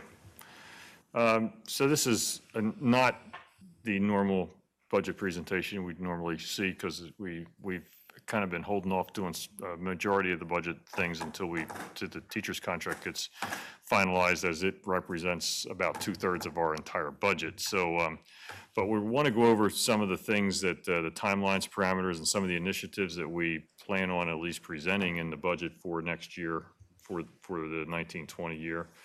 So this talks about it's basically a timeline. We're going to have to talk about whether we will need to opt out of the Act 1, which would mean you would not use any referendum exceptions. You would go through a normal process, similar to what we did last year. And then in January, you're going to have to either adopt an opt-out resolution or make a preliminary budget available and do the referendum exceptions in the time. So February is the Finance Committee meeting. That's where we would drill down a little bit further on the actual budget. Preliminary draft of the budget would be put in there if the opt-out is, and we continue to work on that. March, the homeowner's exemption or homeowner's homestead application goes out. We deal that. It's a deadline to file for referendum exceptions if we do exceptions, or if the board chooses that path. So there's kind of two paths that you're picking from, like we do every year. And then April, if the board opts out, the preliminary budget would be adopted, and in June, the final budget would be adopted. Just because we show this, because we're proud of this, you should be proud of this too. This is the history of Act 1 index is the left column. The Act 1 index has been in place since it was approved by the legislature in 2006. It started in the 2007-8 school year.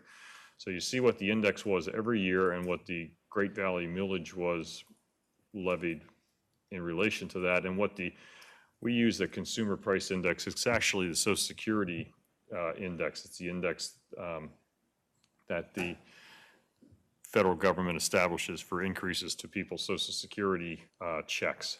So you can see at the very bottom there, the average increase for Act 1 has been just under 2.6%. Our average increase has been just under 2, and the average increase for Social Security has been just over 2, so it's about the same. Highlighted in pink in the middle are the only 2 years we did do referendum exceptions. Those two, 2011-12 and 2012-13. All the other years, the board was either at or less than the Act 1 index. These are some of the initiatives we're going to be talking about in the next couple months with you. You heard some talk about full-day kindergarten. If you recall, last year or the year before, we brought you back some pricing on full-day kindergarten, and it's pretty pricey. But as you get more and more charter school students, all of a sudden that price becomes less and less because the money is going out the door one way or another. The cost to implement full-day kindergarten, and we'll drill this down at a future meeting, is about half or less than half of what it was when we presented it to you before, quite simply because there's a lot more kindergartners from charter schools now, which offsets the cost, so you're already spending some of that money. We're looking at an app for the website. We'll get into that a little bit later. Devices in lieu of smartboards. For those who've been around long enough, I thought that we just put these smartboards in all the classrooms. So I think the smartboards are all having some mental fatigue. So they might not be as smart as they were before. So we're looking at devices in lieu of smartboards to go with the newer devices that we're having. So between the technology department and the curriculum department, we'll be talking about that. A TV studio communications package, so we can push more stuff out onto the in the public, onto all those community access channels. And quite frankly, it's something we've been deferring, and you may not see it as dangerous as the concrete, but if the system fails soon, you will have no TV. So, and then human resources, we're looking at a software package. These are just some of them. Just put these up for now that we will be including in our initial 2019-20. We have to look at developing some things. The full-day kindergarten is not just a money decision. It's a decision that needs to be planned out well by the superintendent and her instructional people. But as the other issue that makes it a little more cost-effective is that we now have 4 full-day Great Beginnings classes. The last time we did this, we had 2. So as you look at the costing of that. And just to clarify so that people don't get the wrong idea from the side, it says proposed initiatives for the 2019-2020 budget, full-day kindergarten. Full-day kindergarten would not be starting in 2019-2020. This is just to start looking at it. Depends on what you do. Depends on how fast you want to go. You could do it in January. No, just kidding. You have a much bigger head start than most schools that can contemplate this because you have a Great Beginnings program and things like that. So depending on what the board wants to do, will depend on that. So this is just a little thing on the budget. We're building, the bottom of the budget is the big part of it, the personnel budget, the debt budget, the building department budgets. We have some operational budgets, and then the final budget, including initiatives, will be at the top. So preliminary draft in November, this is just a smaller version of what was on there before in the timeline. And then, question. Anybody? Questions for Chuck tonight? Okay, we will get him back on Monday, so you can think about whatever he has up there, and we'll come back to this on Monday. I do have one announcement to make that I was just notified as Mr. Linderman's talking about the budget, and that 2/3 of our budget is tied to contract negotiations. We've just been informed by our labor attorney that the association has approved the fact finder's recommendation. So with that news, we will move toward a contract to be carried out through 2021.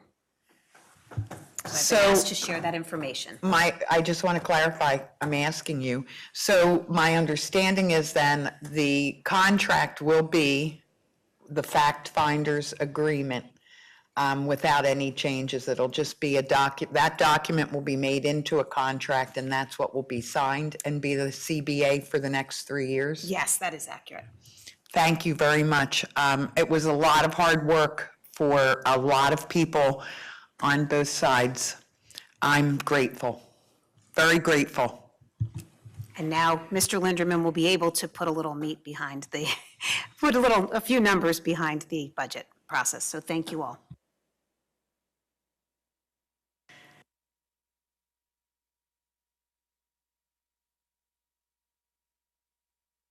We've got some requests to establish student activity clubs, an agreement for parent presentation on mental health and bullying. We'll be awarding an elevator contract,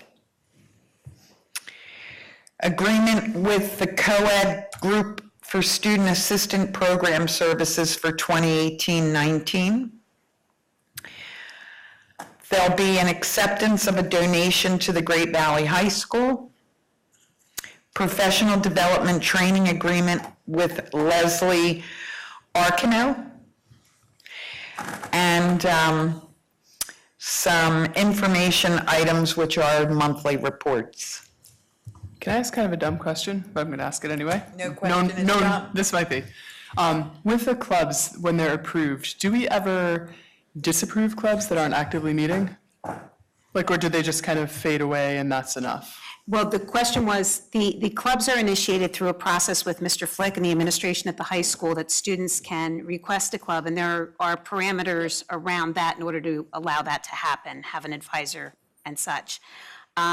This is independent of an EDR, which is the extra duty responsibility stipend that is received by the advisor. So this is just by the time this request comes to the board to be approved, they have met the requirements in order to allow that club to function. That is not analogous to an EDR being paid for that. If I also could just highlight some of the finance items that you'll be voting on next week. Following 9.03, the parent presentation for mental health and bullying. If you remember, we spoke at the September meeting about the presentation for students that will take place. This is the same presenter. She will be presenting Monday evening to the parents, and it really is about supports that you can provide to your students that are in crisis. The other area that I just wanted to highlight is 9.08. If you remember, we have been having discussions around the statistics course at the high school. And 9.08 is for the support given to the professional staff around that course and the dual enrollment opportunity. It's actually just much larger than that, but it's talking about how we can best meet the needs of the students. Leslie Arsenault has been working with our staff, I want to say for the last 3 years. I believe Mrs. Beck and Dr. O'Toole have been in conversation with Dr. Arsenault to provide those services to the staff K through 12. This separate agreement is specifically for the high school support. So that's what you'll be approving next week. I have a couple of questions and a clarification to ask about on some of those finance items. Following Steph's question, I understand that there is not an additional EDR payment for the clubs, and I think it's great that there's all these new clubs. But just as a matter of principle, do we ever disband clubs when there's lack of interest, or do they just keep going? Do we list more and more clubs on the website and more clubs exist? Just curious if things change over time. And again, maybe Ian would have a perspective on this. In meeting with the students, there are a number, and I don't know if it's a large number or a small number, but there are some clubs that students aren't even aware exist. And there are some clubs that maybe do not function as clubs anymore. So, Ian, would you like to address that? Yeah, as far as I know, no clubs ever like disband. They just like don't have any more members and they don't meet anymore. But I don't think they actually disband. And how do people at the high school or middle school, I guess say high school, know what clubs are still actively meeting? Like if they wanted to join up, what's the mechanism for that? Is it the webpage or the TV or? The clubs do put things on the morning announcements, but I think the most students find out through word of mouth, through like actual club members, and like club members will talk to other students about joining the club. I think that's the biggest way, like, new clubs form and, like, more clubs get more members.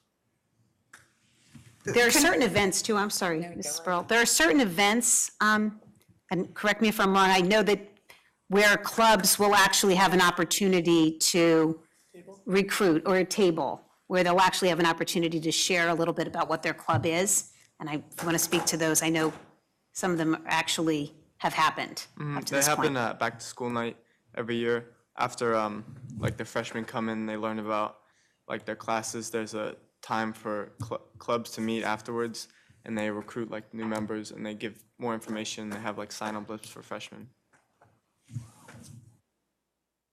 So I guess I'm still a little not clear. So I'm aware that all the clubs set up down the hallway, and you can go through and decide what you want to sign up for. But is there a list any place for the children to be able to see a list in its entirety prior to back to school night, so they even know what to look for as they're going up and down the hallway? Or is it just we leave it up to the kids to recruit and fill the clubs? As far as I know, I think it's more up to the kids to recruit. Like on the website, some clubs and some teacher pages talk about their clubs, but on the website, I haven't found like a list of every single club that exists. I think it's more up to the kids to recruit the members. Which I kind of think is good, because the clubs are for the kids, so. Do you think the okay. system's working well this way? Or do you think improvements could be made? And if so, what are they? I think, I can't think of any improvements that would be made, because I don't think the fact that some clubs, they might like not be disbanded, but they don't have any members, it's not a big problem for the high school. And so the clubs that are like the most successful, they have the people that are reaching out to the most students, and they're getting the most like word of mouth. So the students are like being the most active, so they deserve to have the most members. Very interesting. And I love the way that the kids are commandeering this. So that's a great thing. Oh, sorry, totally unrelated to that one. Just on one of the finance items, 904, it was a technology contract. I just don't understand the language. I'm not used to looking at this. It says there's two companies selected. One has a 55% markup and one has a 75% markup. I don't know what that means. If you could just explain what that's meant. Yeah, we did an RFP for technology support, and currently EBS, which is the one that's listed there, we are recommending continuing with them, but also recommending adding the higher information group as an alternative. 55% markup is, we've been having trouble keeping people because some of our outside vendors tend to underpay their people. We had the issue in the copy center, so when we did the copy center bid, we said, okay, look, let's do it based on a markup, and then we can dictate how much, at least so we're getting somebody that may stay for a little longer than 2 weeks or a month. So it's a markup of what, of an hourly rate? Of the hourly rate. Okay. So if they're going to make $20 an hour, you would mark up 55%, we get billed $31 an hour. So, or $33 an hour, whatever. But the RFP that we already put forward dictates the price, right? One last question on not on that one, on 906, I think it was. Just co-ed student services, just could you provide a brief overview of what that is? I know we've seen it before, just a reminder of what those services are. Those services support our student assistance program. So if students, actually it's mostly geared toward the high school, but it could also be middle school and high school students. And it is if there's a student in crisis, we have that support that offers support to the students and their families. So this group, we've been working with them for a number of years. Jacqueline Taylor has been involved in some of our panels in our speaker series, and she is our primary person that we work with. The agreement, this specific agreement, provides 1 day a week of in-house service to our students and our staff. Thank you. Anyone else need anything else tonight? Okay, I encourage anybody from now until Monday, if there is other info that you need as you're looking at these documents, please reach out to Chuck in advance of Monday night so we all come in on the same plane. Okay, so any other items? Yeah, you mentioned statistics. Do you Yes. feel comfortable giving a brief update, since a few of us got some emails concerning? Absolutely. As was shared in the comprehensive plan, much of the goal in moving forward, as many of our neighboring school districts have multiple partnerships with universities and businesses. The goal is to increase those opportunities for our students. And in doing that, it was actually recommended by the department chair for mathematics to look at the University of Pittsburgh. So through that partnership, Dr. O'Toole and Mrs. Beck, in concert with the high school administrative team and primarily the math department chair, working with the University of Pittsburgh, and is offering 4 different courses. One of them, which is statistics. So there are 3 other courses. What the course is, they don't call it dual enrollment. Dual enrollment was a term that came from the Department of Education in about, I want to say 2005 and forward, probably maybe even earlier than that, offered money to schools to help offset the costs of college credits that were given to high school students, that high school students could earn, with the idea that students would be dually enrolled in high school and college, so they would start college with credits. In many situations, students would then have an opportunity, best case scenario would be to earn, in the time it would normally take to earn a bachelor's, they could earn a master's degree. So the idea is to prepare them as best for college prior to getting there and give them the leg up. So those conversations started last November with the University of Pittsburgh, and planning had started as the program of studies was being put together for this school year. At that time, the idea was that 2 of our teachers who taught statistics would be able to would be eligible to offer the dual enrollment through the University of Pittsburgh. K-12 systems rely on certification. So our highly qualified determination is based upon the certification of our teachers. So teachers need to be certified in the courses in which they teach. Post-secondary is not concerned with certification, they're concerned with degrees. So not to only have a degree in mathematics, but to have an advanced degree in specific mathematics. Or have coursework that would demonstrate graduate level coursework in a specific course. So in the case of statistics at the high school, we went into the summer believing that 2 of our teachers would be eligible to offer dual enrollment credit. The beginning of the summer, I want to say June, and Dr. O'Toole would have the dates, he was much more intimately involved. I wanted to say at the beginning of June, middle of June, we were notified that in review of transcripts, that both teachers would not be eligible to offer that course. So in an effort to continue to make it work for students, the classes were merged with the idea that most schools don't offer a statistics year-long course, it's a semester course. So in conversations that Dr. O'Toole, Mrs. Beck, Mrs. Crabb, and Mr. Flick had with the representative from Pitt, it was very doable for students to receive the instruction throughout a year that they would need. And they'd still be able to take the AP class if they wanted at the end of the year, or would it Well, have to be no, midway? the AP class and the Different, standard class would be able to happen at the same time. The difference would be for students to be prepared to take the AP test, they would need to do more. They would need to have experiences to apply and create statistical concepts, as opposed to knowledge of statistical concepts. So that was the understanding moving through. Started the year, there was a disconnect of some kind and it just was not working for the students. So as of today, the classes were split.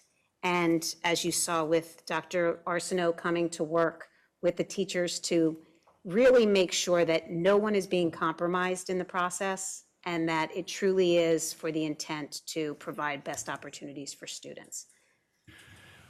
Obvious question is kind of what can we learn from this and how can we avoid having similar things in the future that stress students Well, and parents? as I shared with 3 teachers last week, the reality is that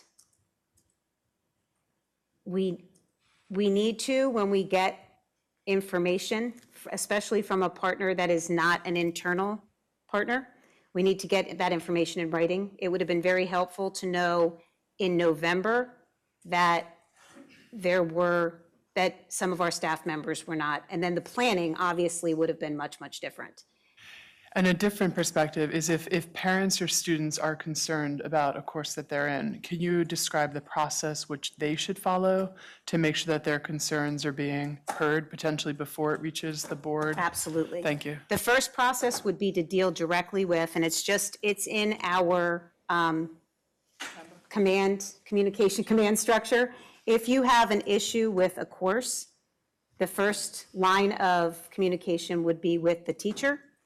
If that does not get the resolution or clarification, then it works through the administrator. And the administrators, especially at the high school, there are administrators assigned to each grade level.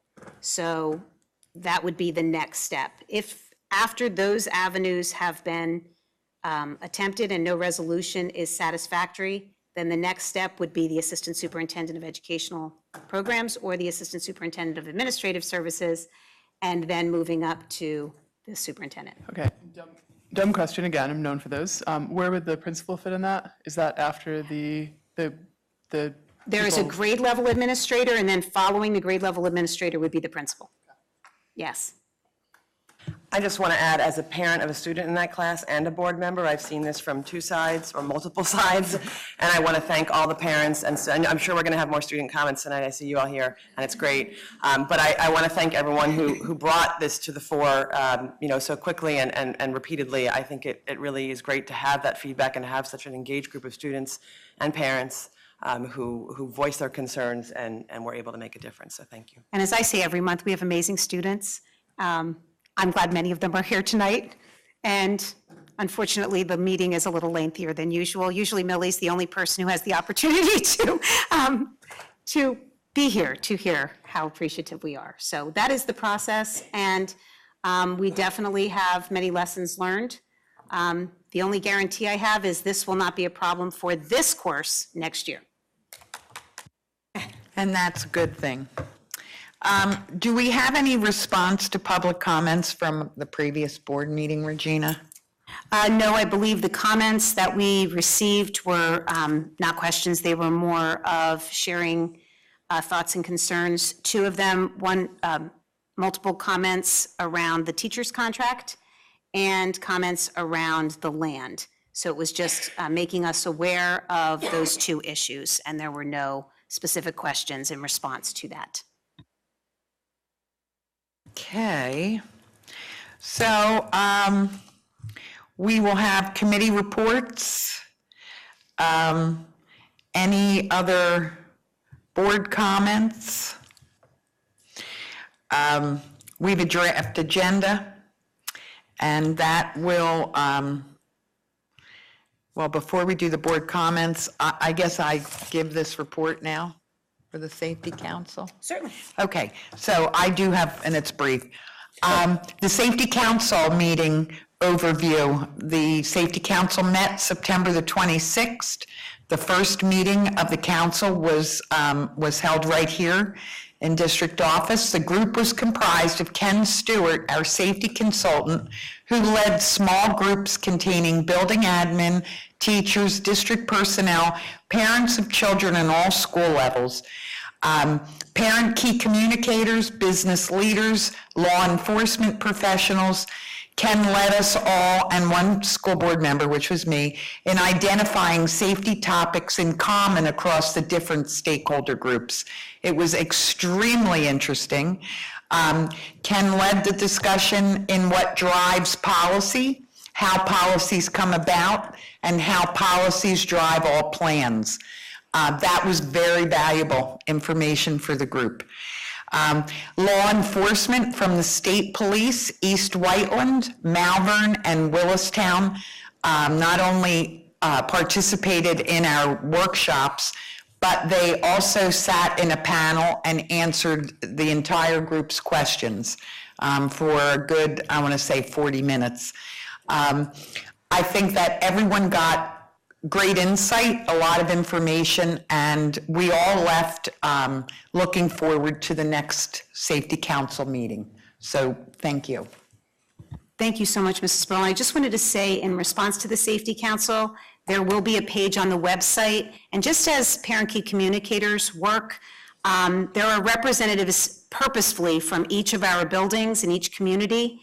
If anyone has any concerns, please route them through that representative from your building. I know safety is a very sensitive topic, and we repeatedly get questions, and that group will be the conduit to providing recommendations to the board. Thank you. So now we'll have comments by the public on either agenda items or on other issues. Please come up to the podium, give your name and address, and you'll have up to 3 minutes if you don't mind.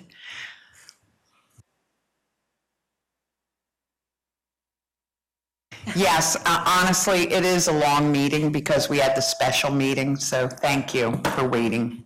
So we have a written statement, and it said that if we had that, we had to give a copy to the head of whoever. You would give it to Mrs. White right there, and then also whoever's going to speak, if you could give us your name and address, that would be awesome. Macy Field. I live at 629 Cliff Lane. Okay.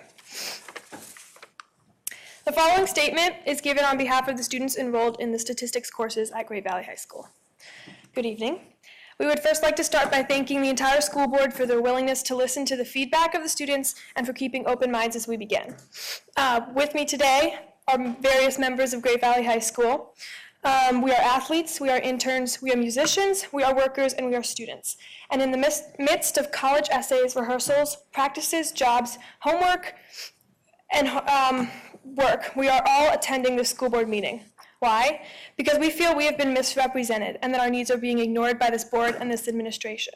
So we are here today to ask you to reconsider the decisions made about the statistics classes at Great Valley High School.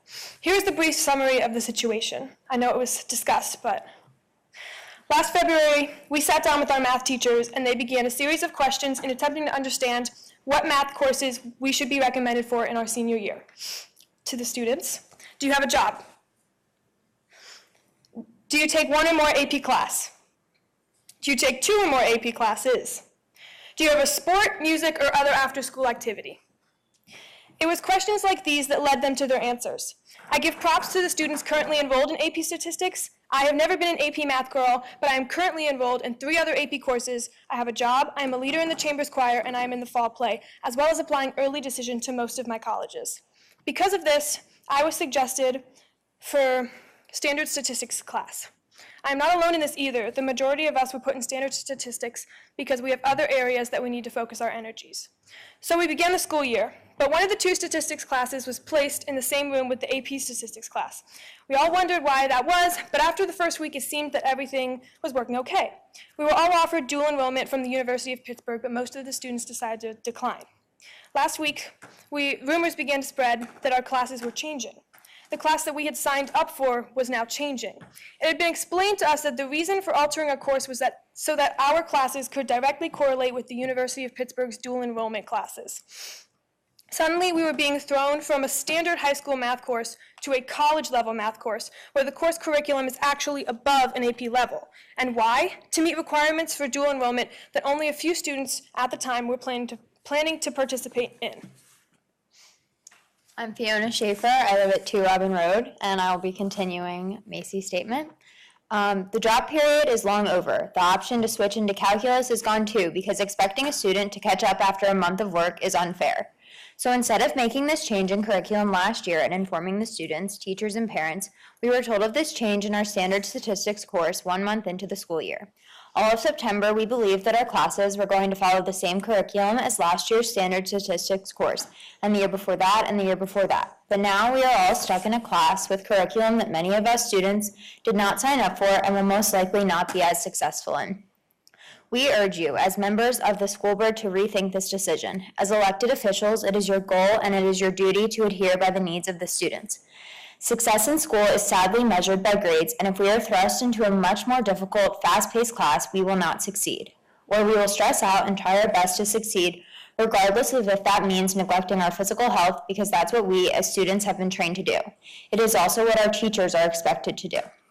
Should the success of our school be based solely on how many dual enrollment classes we offer? Should it not be based on the health and well-being of our students? Should it not be based on the overall life quality that we have? I would think that a true success of the school board would be to recognize the passion that the students have for their learning. We stand before you today not in an act of defiance, but to show you that we take our education seriously. We are the ones who commit to working hard in school every day. We are the ones who have been at least polled or at very least alerted of this change. We have seen people have mental breakdowns in our school bathrooms. We have seen students and teachers cry. We have seen each other with bloodshot eyes and an extra large coffee in hand because we did not get any sleep the night before. We have seen the cracks begin to form, and if changes are not made by you, the school board, the students and teachers will break under all this pressure, which is already happening. We have looked at this course description catalogs. All students who were recommended for the standard statistics course last year were not aware of its change from the course last year. We are not sure whether the change was before or after our course selection. If this change in curriculum was after we signed up for this course, we have been misled. If the statistics class is changed to meet the University of Pittsburgh standards, you will be asking us to do the work of an AP class without any change in how much credit or weighting we will receive. The 1 extra month that we would get beyond the AP test date to complete the course is insignificant when looking at the pacing and the knowledge expectations in this course. Many alumni now at the University of Pittsburgh and parents who have investigated this issue can confirm this. We have now been told that a college-level textbook will replace our now high school textbook. Hi, my name's Madison Devlin. I live at 12 Norfolk Circle, Malvern, and I'll be continuing the statement. So far we've heard complaints, but that's not all we compete with. We do have solutions as well. The first is that the course descriptions be changed for next year, and for the rest of the 2018-2019 school year, the standard and AP classes should remain the same as they have been in the past. Those are the classes that we were recommended for, and those are the classes that we will do the best in. They're the ones that we signed up for in the first place. Those that choose to participate in the dual enrollment option, which realistically is a small handful of our students, can easily be placed in the AP Statistics course and fulfill the necessary requirements. If desired, the statistics curriculum can change for the next year, when the changes will be made transparent to the teachers and students before they sign up for the class. However, we would highly recommend that the standard statistics course previously taught up to this point be continued as an option for those who want or academically require a fourth year of math, but also need a standard level class to balance out their lives mentally, emotionally, and academically. The next solution is less favorable and may still result in students dropping the class. I know I myself am one of them. That is to give an honors level class credit for our currently standard statistics level, because we will be doing college level work, which would traditionally be an AP level of weighting. But we understand that there are technically differences between the proposed standard statistics and AP statistics classes, so we're not coming to you asking for AP credit. We feel that an honors weighting would be fair and acceptable. Other dual enrollment classes at Great Valley have an honors level weighting, such as French 4. We are extremely disappointed that the 4 letters our families received about the situation were never explaining the more demanding expectations or the necessary reasons the changes were occurring. It is obvious that the University of Pittsburgh dual enrollment opportunity was a district priority that might have come above meeting the needs of our students. Moving forward, we would suggest that any major decisions like this be discussed with our parents, students, and teachers a year in advance so that the perceived needs of and opportunities for students don't end up inadvertently hurting them and causing undue hardship for everyone. I know when I heard Ms. Gunderson ask the question, how can we prevent this from happening in the future? The response was, well, we found out that in June, one of the teachers couldn't actually teach the class. I feel like this whole situation was very rushed, very pushed through because we wanted to give our students the opportunities, but it ended up biting us in the end and causing undue hardship. So please prove to us that separating period 3 into 2 classes was not a quid pro quo meant to placate the masses and quiet us down. Placate, I'm sorry. Prove that you truly have the students' interest at heart. It is important that students and parents of Great Valley can trust their school board. With me today, I have 2 copies of this statement signed by 2 periods of statistics classes. If you want them, Mrs. White can take those as well. Yes, please give them to Mrs. White. Thank you. That includes over 90% of the statistics classes signing our statement and 82 signatures from students throughout the high school. So Regina, would ask, are you girls through, or do you have more to, okay. We just had a brief discussion of how this unfolded. They've asked some pointed questions. I would like for you to meet with them, if you would.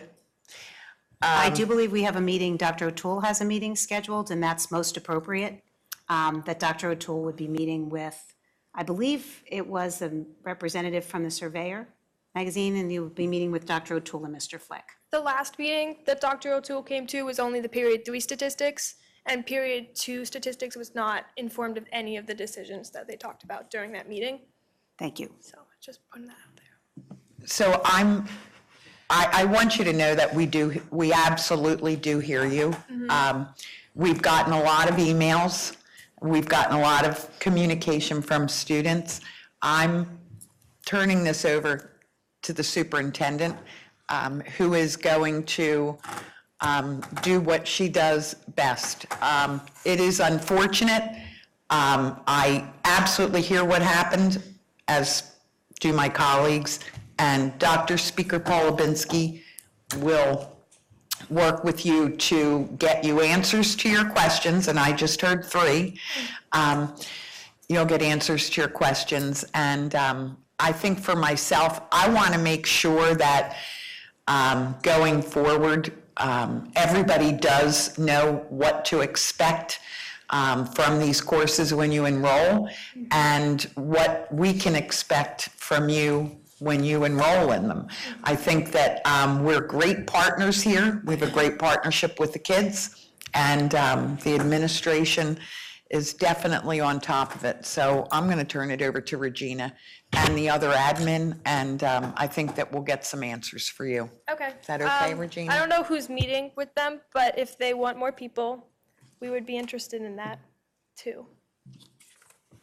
I'm going to make sure I get your statement so I have your names, and I can follow up with you as well. Great. Thank you. Thank you. Thank you, ladies, and all of you. Oh, I think there's one other statement. Yes, anybody else?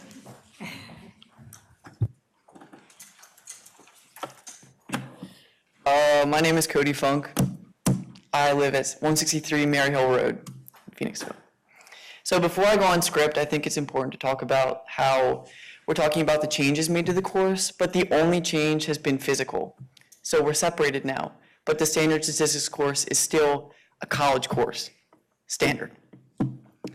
So I think if we're going to look at the pitfalls of this situation, we should look at some other classes. In addition to AP Stat this year, I'm in AP Calculus. Before this rigorous step in math my senior year, I've taken many other preceding challenging math courses: Honors Pre-Calculus, Honors Algebra 2, Honors Geometry. Now I'm in AP Calculus and AP Statistics. My point with my personal story is to highlight my intense and holistic preparation for these challenging and rigorous college courses. For my friends in standard statistics, not all of them have had this background in math. They are not adequately prepared for this sudden change to a college, University of Pittsburgh course.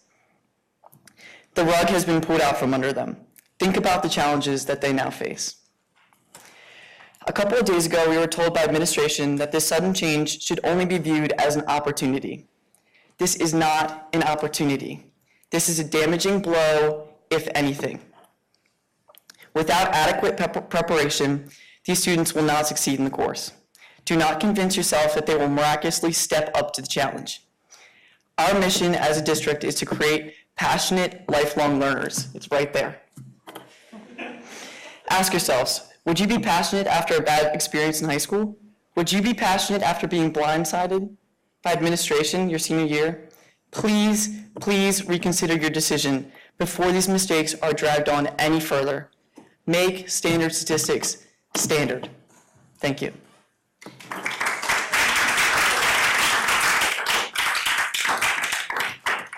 Thank you very much. Anyone else?